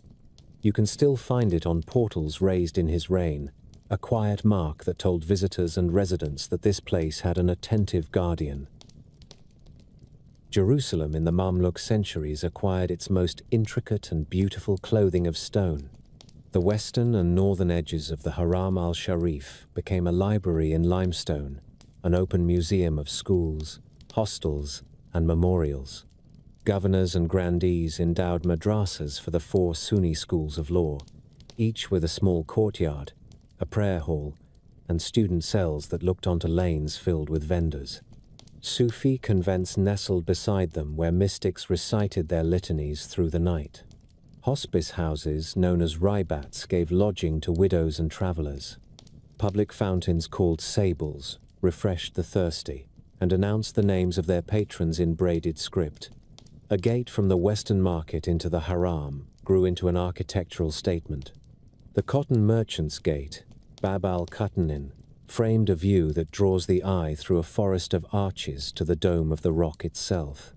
The souk that leads to it was laid out by Tankiz, the Mamluk governor of Syria during the reign of al-Nasir Muhammad, a statesman whose projects in the city were as careful as they were grand.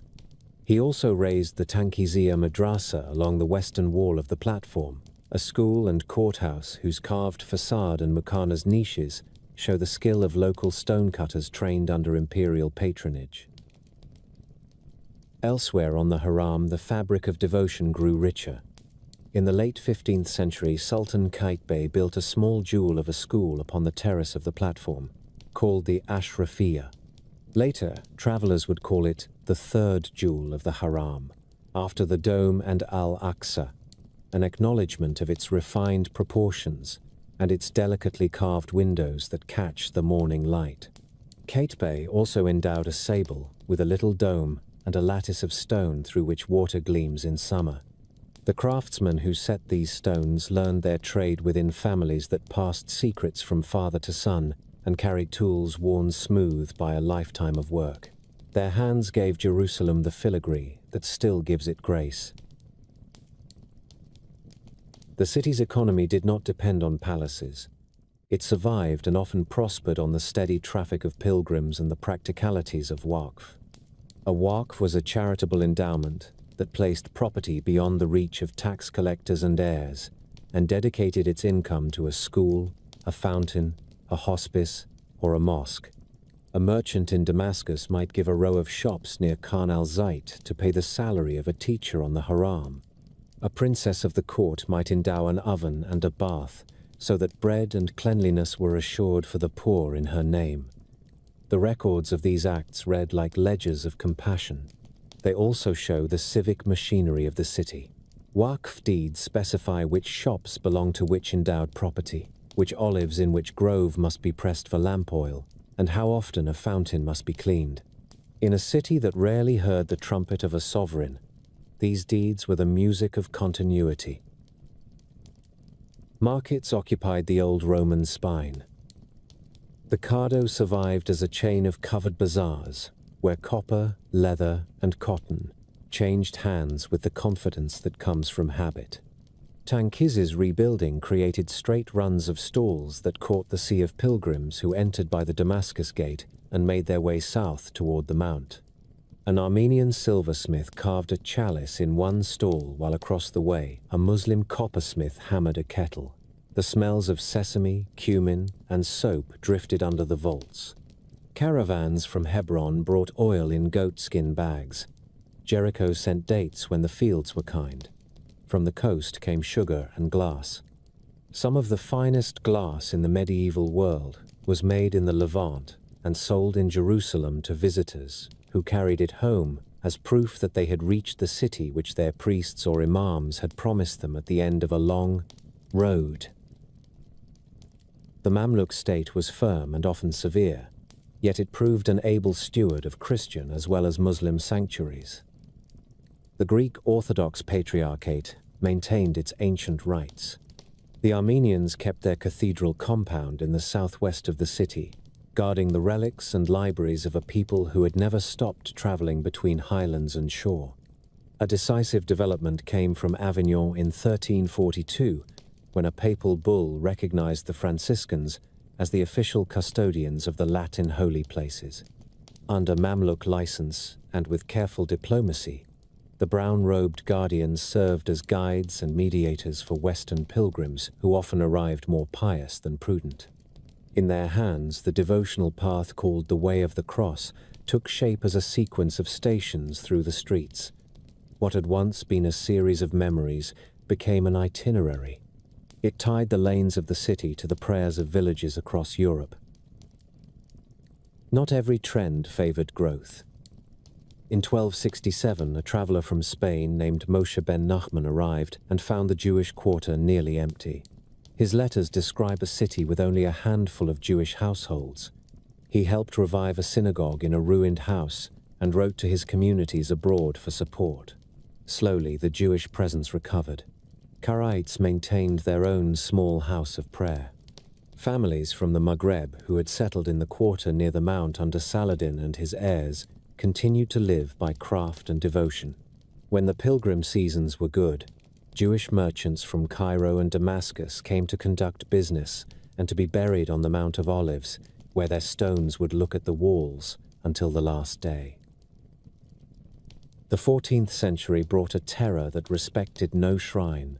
The pestilence that Europe calls the Black Death reached the Levant in 1348. It came in waves and left in silence. In Jerusalem, it scoured the crowded quarters where pilgrims slept and the monasteries where old men kept the hours. The city buried its dead on the slopes and in plots beyond the walls, then learned to live with absence. Governors recorded drops in revenue and remitted taxes. Endowments kept lamps burning when patrons failed. In the years that followed, writers commented on how quickly life returned to its practical concerns. Bread had to be made.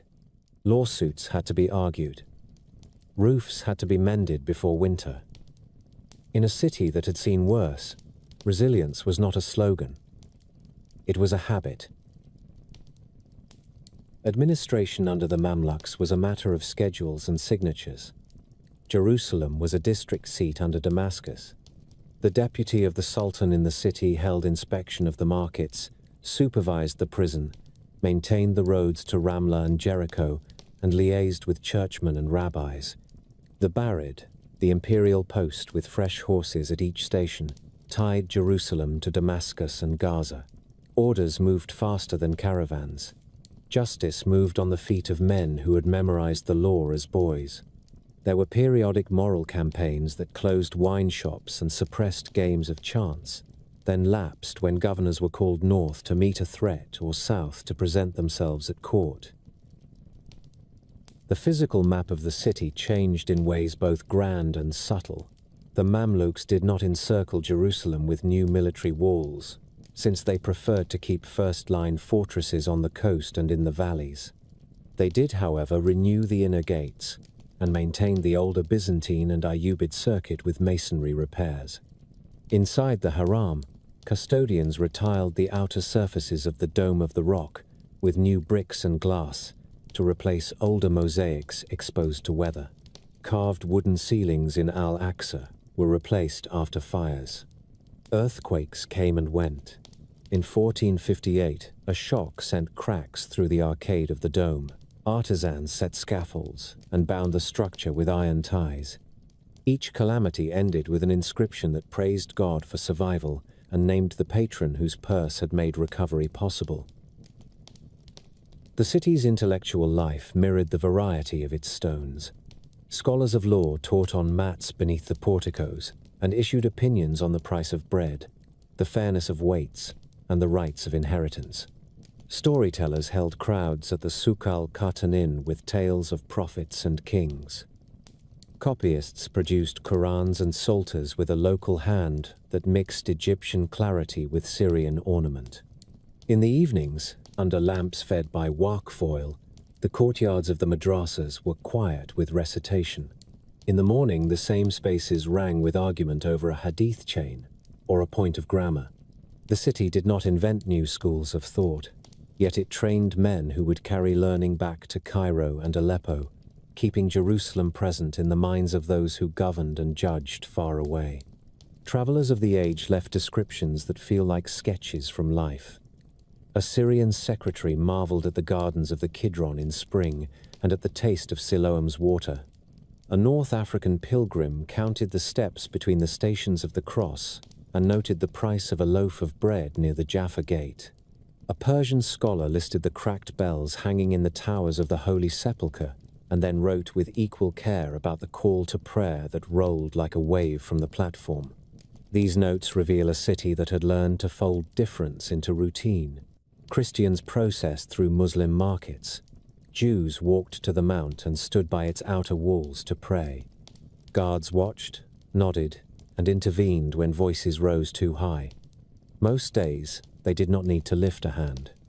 By the end of the 15th century, Jerusalem looked like a city content to remain a sanctuary and a school. It had no arsenal to boast of and no palace for a great court. It had instead the most complete ensemble of Mamluk urban art outside Cairo, a continuous ribbon of porches, portals, and facades along the Haram that turned piety into public architecture. It had the custody of the Holy Land, administering shrines for Latin pilgrims under the wary eye of emirs who had learned that concessions kept ships arriving in the ports. It had monasteries that fed travelers in Armenian, Arabic, Greek, and Latin. It had Jewish scholars who copied texts in cramped rooms and buried their old pages in caches that would enlighten a later age. It had shopkeepers who could explain in 3 languages where to find a candle, a bowl, or a room for the night. The quiet ended with a fleet and a road. Far away to the northwest, a rising power in Anatolia pushed across rivers and took cities that had long been part of another map. The Ottomans were fusing a state that understood artillery and roads as instruments of unification. When their armies moved south and their cannons spoke outside the walls of Cairo, the Mamluk order that had managed Jerusalem for 2.5 centuries shuddered. In 1516, the Ottomans defeated the Mamluk army at Majd-Dabik. In 1517, they took Cairo. The lion carved into Jerusalem stones had guarded well, but it could not roar against a new age. The city passed without a battle from one empire to another. The Ottomans would soon embrace Jerusalem as a crown of faith and wrap it in new walls and new law. The Mamluk inheritance remained in the fabric of streets and schools, in the glint of a sable at noon, and in the assurance that a city does not need a throne to be important. It needs stewards and a spring that does not fail.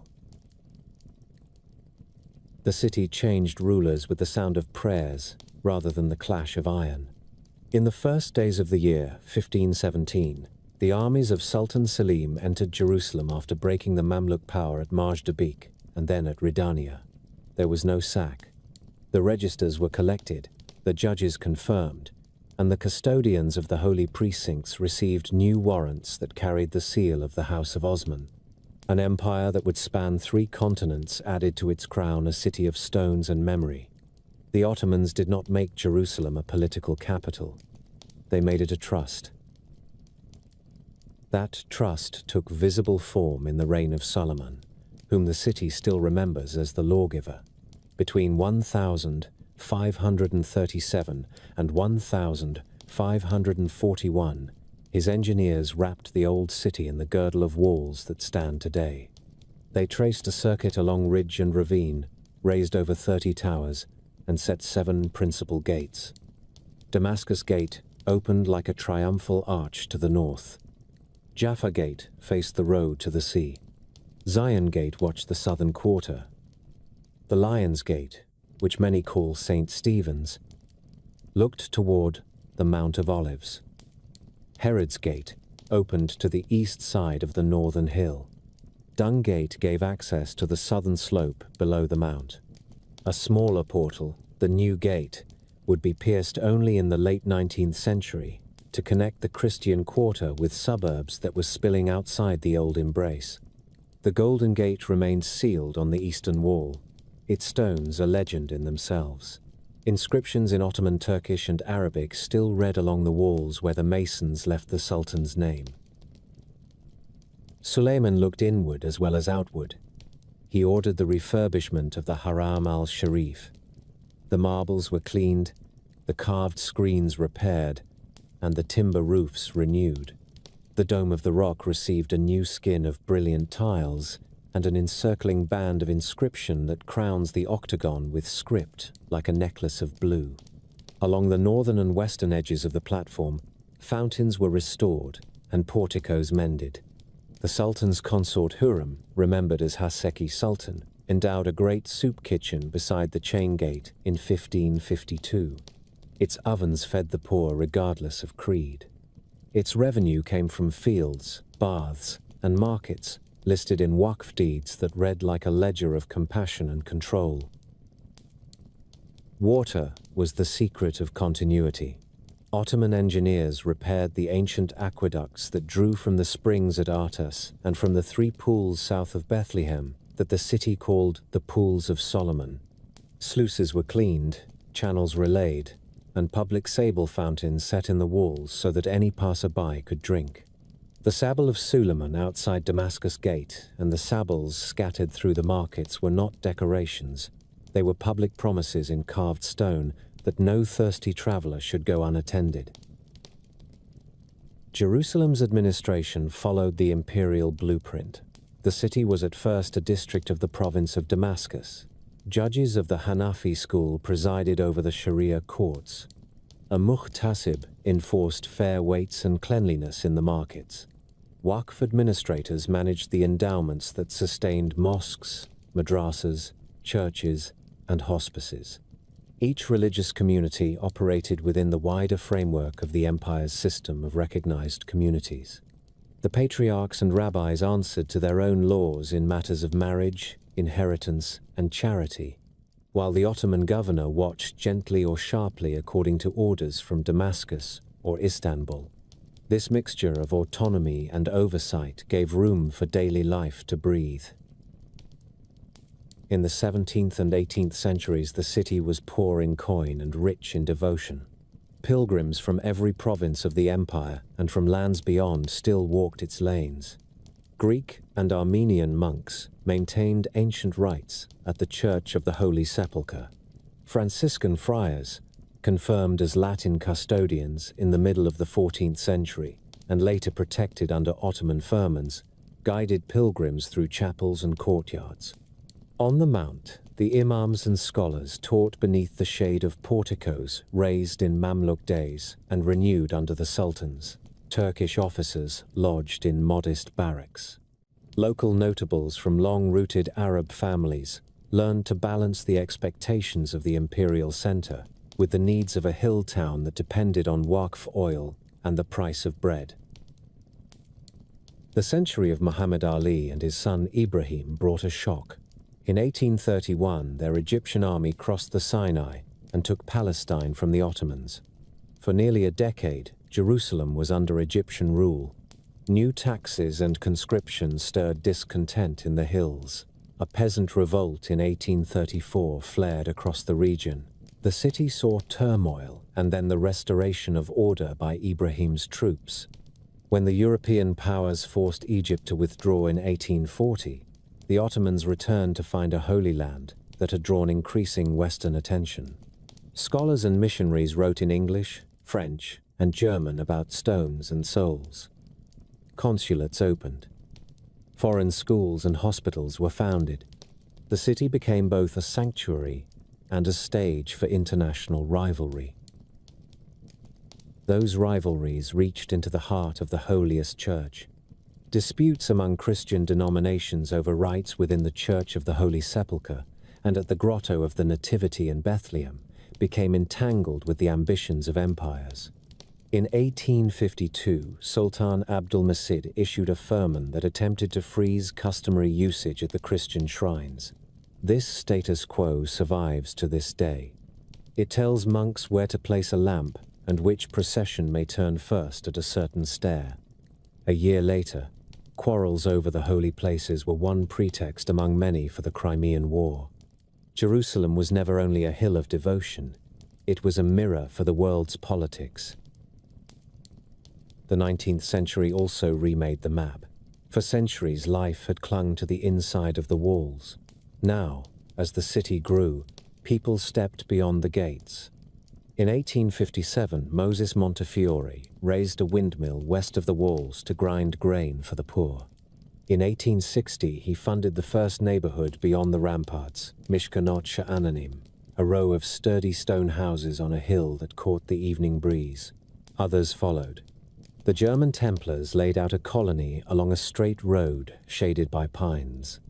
Mea Shearim rose to the north as a community of deeply observant Jews who built their courtyards with iron gates against the night. The Russian Empire erected a vast pilgrims' compound north of Jaffa Road, with a church that glitters in the sun and hostels for travelers from the Volga and beyond. The French built the Notre Dame Hospice just outside the new gate. Across the valley, the American colony gathered a small community of idealists who would later become famed for their photography. Each quarter left its language on door lintels and its taste in gardens. Population shifted with this growth. In the early decades of the century, the city held perhaps 15,000 souls. By the 1870s, it had doubled. By the first decade of the 20th century, it may have reached 60,000 and more. Jews, Muslims, and Christians formed a mosaic that changed in color and proportion. Jewish immigration from North Africa, the Levant, and then from Europe increased. By the late 19th century, many travelers and statisticians judged Jews to be the largest single community in the city. Muslims and Christians, Arab in language and deep-rooted in family and land, remained essential to the economy and culture of every quarter. The old division of quarters within the walls into Muslim, Christian, Jewish, and Armenian reflected history and institutions more than rigid lines on the ground. In the market, you heard all tongues at once. Modern science and map-making made their mark on the hill. In 1838, the American scholar Edward Robinson walked the valleys with a measuring rod and a Bible and identified ancient features with a rigor that surprised his age. In the late 1860s, Captain Charles Warren conducted the first serious explorations of the subterranean passages around the mount. He traced ancient tunnels and described a vertical shaft near the Gihon that would bear his name in later books. The Palestine Exploration Fund published maps and memoirs that gave Europe a grid and a set of names. Photographers like Bonfils and the team of the American colony fixed on glass the faces of merchants, monks, porters, and pilgrims, the still water of Siloam, and the glint of the dome in winter light. Visitors like Mark Twain came in 1867 and wrote with mordant humor about ruts, relics, and guides who could recite 15 versions of a legend before breakfast. Steel reached the ridge in 1892 when the Jaffa to Jerusalem railway opened. The journey that had taken a day and a half by carriage now took hours. The station lay outside the walls in a valley of gardens and stone quarries. The new line gave merchants a surer route for grain, soap, citrus, and stone. It also brought more pilgrims and tourists who spilled out of carriages onto Jaffa Road, where shop signs in Hebrew letters, Arabic script, and Latin characters jostled for attention. A municipal council, created in the middle of the century, struggled with paving, lighting, and sewage. The governor insisted that builders face their houses with local stone to keep the city's uniform glow, a habit that would become law under the next regime. Imperial ceremony found its way to the hill. In 1898, Kaiser Wilhelm II visited the city. The Ottoman authorities opened a breach beside Jaffa Gate so that his procession could pass easily. The Kaiser dedicated the Lutheran Church of the Redeemer in the Christian quarter and posed beneath banners in the courtyard of the Hospitaller Citadel. Beneath the pageantry ran currents of competition. France and Russia backed their co-religionists. Britain backed influence with surveys and schools. Germany looked for a place on the map. The Ottomans tried to balance all without losing their own hold on the city's rhythms. The last years before the Great War saw administrative change that mattered beyond the Chancery. In 1872, Jerusalem and its hinterland became a separate mutasarrafate, a special district that answered directly to Istanbul rather than to Damascus. The district included Bethlehem and Hebron to the south, Jaffa and Gaza along the coast, and Beersheba in the southlands. This status reflected the city's unique religious standing and the need for the capital to supervise it closely. Governors of skill left their mark. Some improved roads and reorganized policing. Others tightened censorship and watched foreign schools with a careful eye. Through it all, the city drifted into the orbit of world events it could not control. War arrived in 1914 and tightened like a belt around the city. The Ottoman Empire joined the Central Powers. The governor, Jamal Pasha, militarized administration and requisitioned animals, food, and labor. The locust plague of 1,915 devoured fields and gardens. Hunger visited poor quarters. Many foreign clergy and residents were expelled as enemy nationals. The railway to Jaffa ceased to be a tourist line and became a military artery. The city held fast to its ceremonies. The Haram echoed with prayer. The holy fire was carried in the rotunda at Easter, but anxiety sat at every table. The British advanced from Egypt along the coast and up through the hills. On 9 December 1917, the mayor of Jerusalem, Hussein al-Husseini, carried a white flag and surrendered the city to 2 British sergeants outside the walls. 2 days later, General Edmund Allenby entered on foot through Jaffa Gate, a gesture of respect to a city that had seen too many conquerors ride in high. Proclamations in Arabic, Hebrew, and English announced the protection of the holy places and the end of Ottoman military rule. The long chapter of 4 centuries had closed. What the Ottomans left behind was a city with new walls around old lanes, with fountains that still pour in summer, with the greatest ensemble of Mamluk and Ottoman civic buildings outside Cairo, with neighborhoods that had stepped beyond the medieval shell, with a rail line that had pulled it into modern time, and with a layered habit of coexistence governed by charters and custom. They left a status quo at the Christian shrines, firmans that defined the rights of communities, and a municipal expectation that stone should look like Jerusalem stone. They left, above all, a city whose sacred topography had been preserved and embellished through centuries that were often poor in coin and rich in care. The British entered Jerusalem on foot.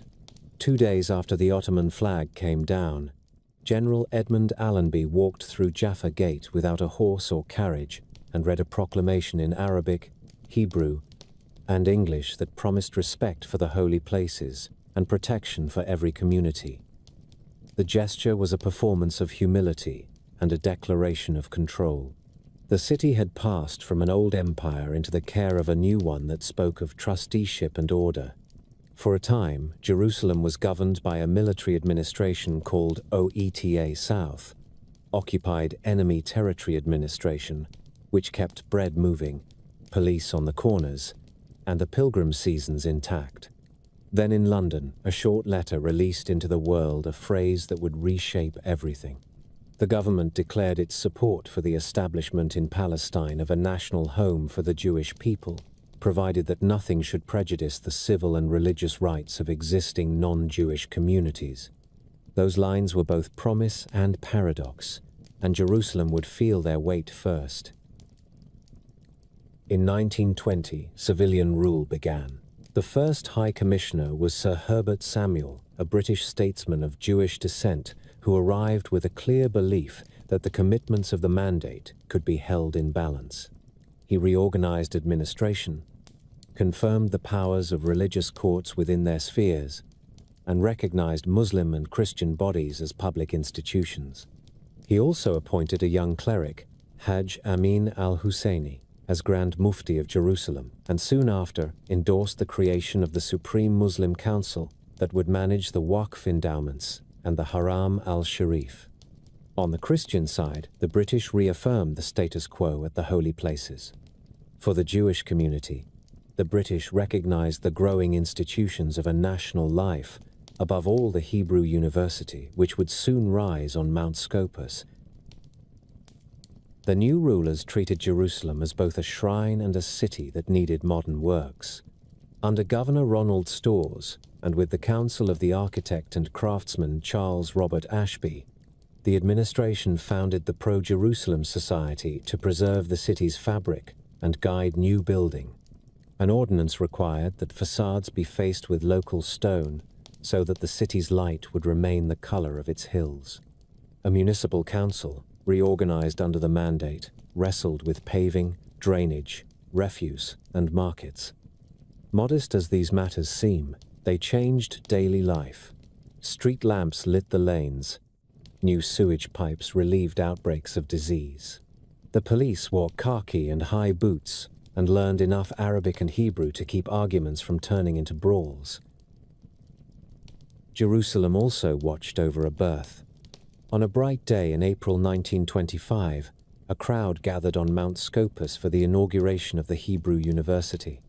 Chaim Weizmann spoke about science and spirit.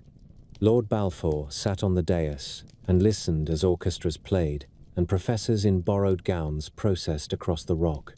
The new campus looked out over the desert toward the Jordan and down into the city, where Hadassah would open a modern hospital that linked nursing to research and carried medicine in Hebrew and English and Arabic into neighborhoods that had long depended on charitable clinics. The university library began to gather manuscripts and newspapers. Labs opened for chemistry and microbiology. A generation of scholars found desks above the Kidron and began to give the city a future in books as well as in prayer. The Muslim leadership invested in its own renewal. The Supreme Muslim Council reorganized the Waqf, repaired mosques, and added classrooms to the Haram. The great minbar of Nur al-Din remained a symbol of continuity, and the tiled surfaces of the dome were kept tight against winter rains. The council also ventured into civic entrepreneurship. In the late 1920s, it built the Palace Hotel on Mamilla Street, a modern lodging of stone and arches where Arab notables met visiting delegations and where waiters carried Arabic coffee on silver trays past carved panels of cedar. Christian institutions grew as well. New schools rose for Greek Orthodox, Armenian, Latin, and Protestant communities, and hospitals and hospices expanded with European support. Jerusalem's role as a regional medical center and a schoolroom for many languages widened year by year. The population grew and spread. In the Ottoman decades, neighborhoods had begun to step over the walls. Under the mandate, that movement accelerated. To the west, new Jewish suburbs like Rehavia and Talpio were laid out by planners who brought the Garden City idea to the stony hills. Their streets had trees and setbacks and low houses with red tile roofs and lintels of white stone.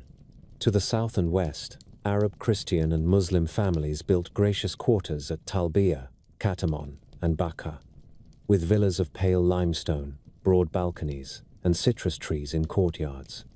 Industry edged into Wadi al-Hoz and the corridor that led to the north, where garages and workshops set up beside streams and quarries. The German colony kept its straight lanes and tidy gardens. The Russian compound remained a world of its own, with domes and crosses and government offices moving in among the pilgrim hostels.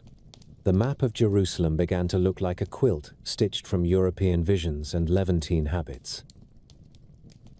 The city's politics, however, were never far from the surface of daily life. In April 1920, during the Nabi Musa festival, crowds in the old city turned from celebration to riot. Shops were looted, people were beaten, and lives were lost. British troops restored order after bitter days. The episode left scars and hardened attitudes. In 1921, violence flared again in Jaffa and rippled inland. The British impaneled commissions, wrote reports, and tried to adjust policy. Immigration of Jews continued through the 20s, shaped by economic absorptive capacity and the readiness of the Yishuv to house and employ new arrivals. The rising tide of European anti-Semitism, and then persecution, gave these decisions a moral edge that would become sharp in the next decade. In August 1929, disputes over rights of prayer and usage at the Western Wall ignited a wider conflagration. Rumor turned to attack. Riots spread to Hebron and Safed. In Jerusalem, the British sealed streets, used force to stop lynch mobs, and then convened the Shaw Commission to investigate causes and consequences. The commission blamed fear and political agitation. The government tried to recalibrate land and immigration policy in the Passfield White Paper and then retreated under pressure, issuing the MacDonald Letter that softened the effects. The city learned that inquiries and white papers could quell a storm on paper, but not always in the streets. The 1930s brought radio and revolt. In 1936, the Palestine Broadcasting Service began transmissions from Radio Jerusalem with programs in Arabic, Hebrew, and English that brought music, news, and storytelling into houses that had long depended on coffeehouse, talk, and newspapers. In the same year, a general strike began that became the Arab Revolt. It was a protest against land sales, immigration, and the shape of British promises. It threw up local committees, urban boycotts, and rural ambushes. The British responded with a heavy hand. They brought in reinforcements, built Teagart forts of concrete at key junctions, set curfews, and cleared lines of fire near city gates. Some lanes near Damascus Gate were widened by demolition, both for crowd control and as a message that authority had returned. The Peel Commission proposed partition of the land into separate states and a form of exchange of populations. The proposal was not enacted. Violence resumed until 1939, leaving the Arab political leadership weakened by arrests, exile, and internal divisions. In that same year, the British issued a new white paper that limited Jewish immigration severely and proposed a single polity with Arab majority rule after a transition. War in Europe began months later and rendered all such plans provisional, even as they shaped lives. Between curfews and commissions, culture bloomed. The Bezalel School of Arts and Crafts found a rhythm after lean years, blending European training with motifs from the desert and the Bible. The Palestine Archaeological Museum opened in 1,938 inches, a beautiful modernist complex just north of the old city. Funded by the Rockefeller Foundation and managed by the government, it housed mosaics, inscriptions, and statuary recovered from excavations across the land. Its galleries gave Jerusalem a museum worthy of its past and a symbol of scholarly cooperation across communities. The Palestine Post, founded in 1932, reported on local politics and world events from offices off Jaffa Road. Arab newspapers wrote with equal vigor from their own presses. Cafes served as editorial rooms for poets and politicians in equal measure. A visitor in those years could hear Khalil al-Sakakini's prose in Arabic classrooms and Gershom Schollem's lectures in German inflected Hebrew, often on the same day. The Second World War turned Jerusalem into a quieter rear area. British troops drilled on hills. Intelligence bureaus hummed in the Russian compound. Refugees made their way in legal and illegal ships to the coast, and the question of who could enter and who must be turned away became a daily ordeal of morality and patrol work. Underground organizations in the Jewish community, once focused on self-defense, now debated and acted against British authority. The Haganah remained the broad defense body. The Irgun struck at symbolic targets. The Stern Group, which called itself Lehi, preached an uncompromising war against empire. The most fateful attack in the city came in July 1946, when members of the Irgun placed explosives in the southern wing of the King David Hotel, which housed the Secretariat and the military command. The blast brought down a wing and killed scores of British, Arabs, and Jews. The attack hardened attitudes all around. British investigators filled files. The Yishuv itself condemned and argued. The city lived with more checkpoints and more fear. Municipal politics reflected the larger contest. For many years, Raghib al-Nashashibi served as mayor, working with British governors and balancing his rivalry with the Husseini family. Later, Hussein al-Khalidi and then Mustafa al-Khalidi held the chair. In the late mandate, Daniel Auster, a lawyer from the Jewish community, became mayor. The office was less powerful than the title suggested. Real authority lay with the High Commissioner and the district officers. Yet the mayor's face and name mattered as symbols in a city that ever measured itself through public ritual. By 1947, Britain had tired of managing a problem it believed it could neither settle nor police indefinitely. London referred the question to the United Nations. A special committee toured the land, took testimony in Jerusalem, and recommended a partition that would create an Arab state and a Jewish state, and place Jerusalem and its environs under an international regime called a corpus separatum. The General Assembly voted in favor on the 29th of November. In West Jerusalem, crowds poured into streets to dance and sing. In East Jerusalem, a mood of anger and resolve gripped notables and youth. The British prepared to leave. Civil war arrived before the Union Jack came down. Armed bands set ambushes on the road between Tel Aviv and Jerusalem. Convoys of supplies for the western neighborhoods faced rifle fire from the hills that flank the ascent from the coast. In March and April 1948, large convoys attempted to break the siege. Some reached the city. Others were cut to pieces at sharp bends and in stone-cut passes. In April, doctors and nurses traveling to the Hadassah Hospital on Mount Scopus were massacred on the road, a tragedy that burned into the conscience of the city. Markets closed by afternoon. Families stored water in clay jars. British patrols tried to keep order while dismantling their own installations. The mandate clock ticked toward midnight.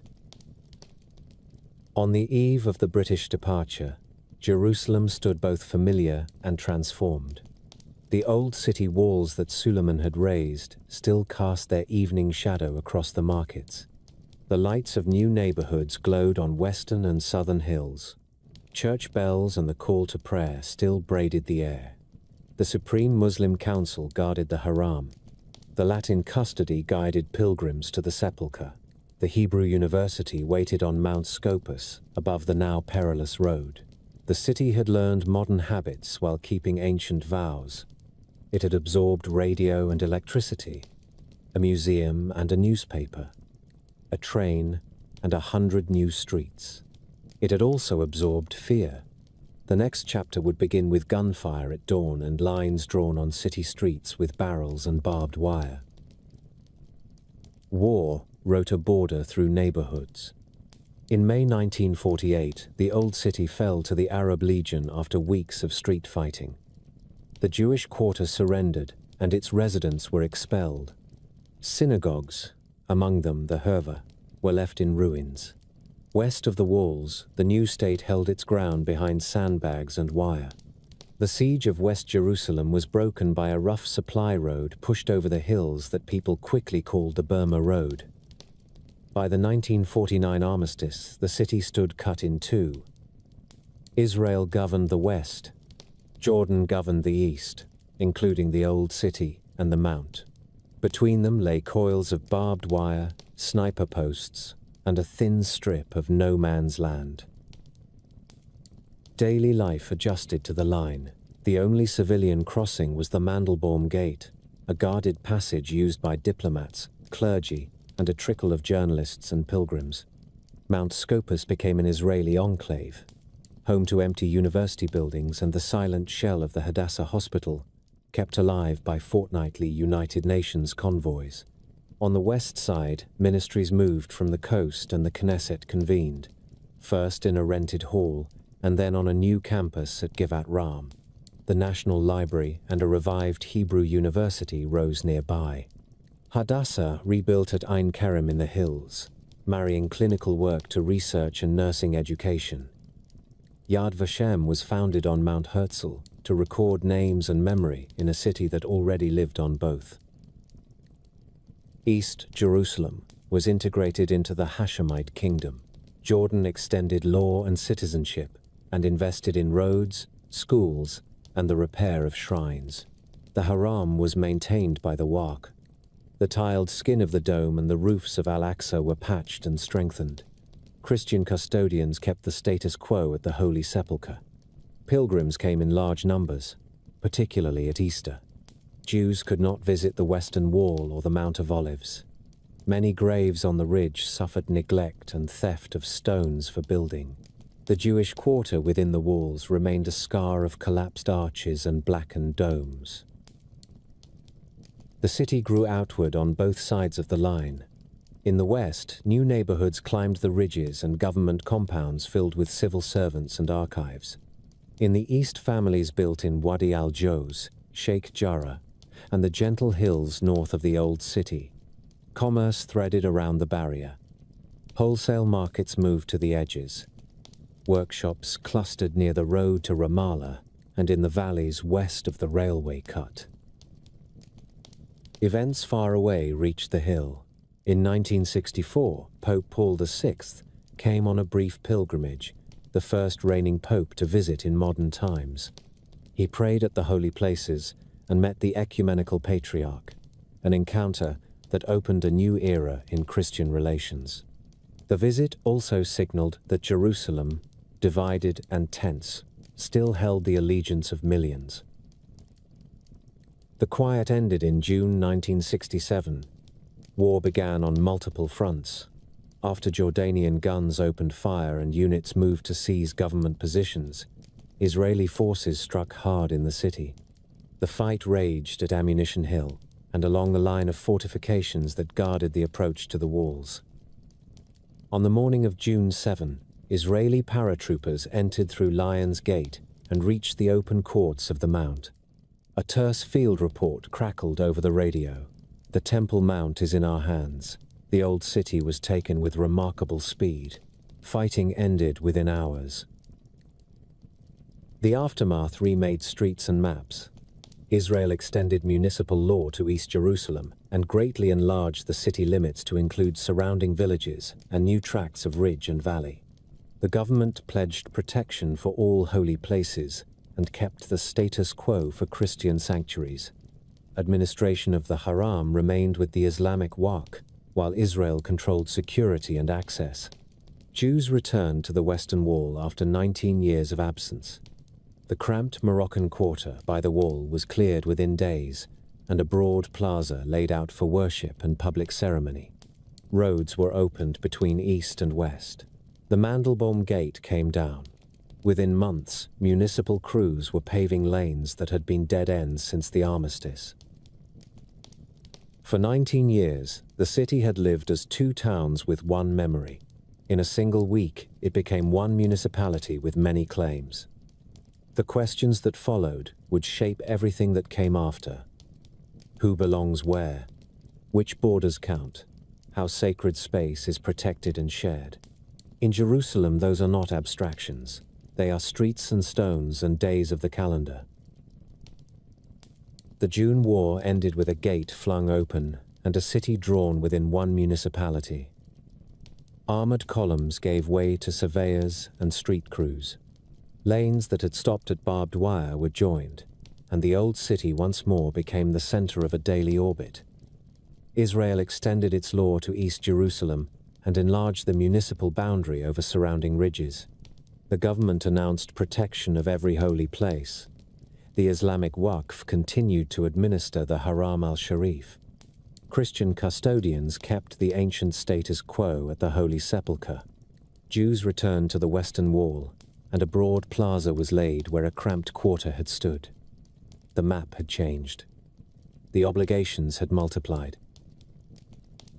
The work that followed was part recovery and part reinvention. The Jewish quarter was rebuilt with respect for buried streets and vaulted rooms. Archaeologists opened windows on earlier ages. The Western Wall tunnel traced stones set by Herod. Salvage excavations in the city of David uncovered stepped streets and a pilgrim way. The Israel Museum gathered the arts of many lands, and the Shrine of the Book guarded the scrolls found in desert caves. Yad Vashem raised a new museum that folded memory into the landscape. Mount Scopus welcomed students again, while Hadassah in Ein Kerem pushed medicine outward through clinics and research. Politics set new lines even as roads were paved. In 1980, the Knesset passed a basic law that affirmed Jerusalem as the capital. Most embassies remained on the coast. The Oslo Accords of the 1990s created a Palestinian Authority and placed Jerusalem at the heart of all final issues. The city learned a vocabulary of permits, residency, and planning that shaped lives street by street. The Second Intifada began after a charged visit to the Mount and brought bus bombs, gunfire, and a separation barrier that rerouted commutes and family ties. The city endured curfews and then returned to work with a patience that felt very old. Pilgrimage never ceased. Easter processions still circle the rotunda with candlelight. Ramadan nights still fill the broad courts with prayer. The Holy Sepulchre's edicule was restored in our century through a rare accord among rival churches. Debates over prayer arrangements at the southern end of the wall tested compromise. The Waqf, backed by Jordan, managed crowds and calendars at the Mount with police watching every gate. The status quo remained the thin thread that steadies a crowded sanctuary. A modern city grew around the sanctuaries. A light rail line stitched neighborhoods across the old line and made the clang of a tram part of the soundscape. High-tech firms took space in Har Hatzvim. Malhar's old rail yard turned into a commercial hub. New parks cooled summer evenings. The film festival drew audiences to hilltop theaters. Musicians filled an oud festival with quarter tones, and schoolchildren learned their lessons in 3 languages. Suburbs spread to the north and south. Services and budgets were argued as intensely as borders. Inequality in infrastructure and housing remained a central civic quarrel. The world kept turning its gaze to the Hill. In 2018, the United States moved its embassy to Jerusalem.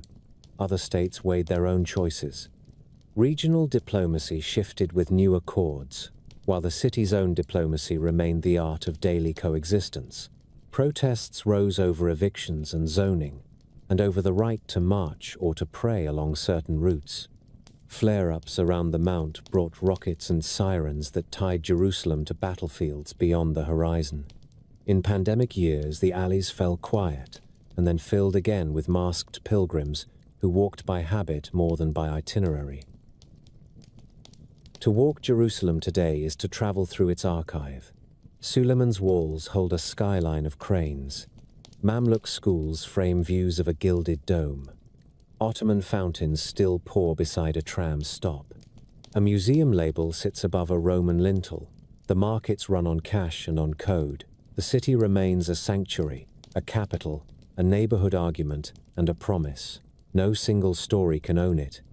A spring still beats under the stone, and crowds still climb to the heights to measure their lives against an old horizon.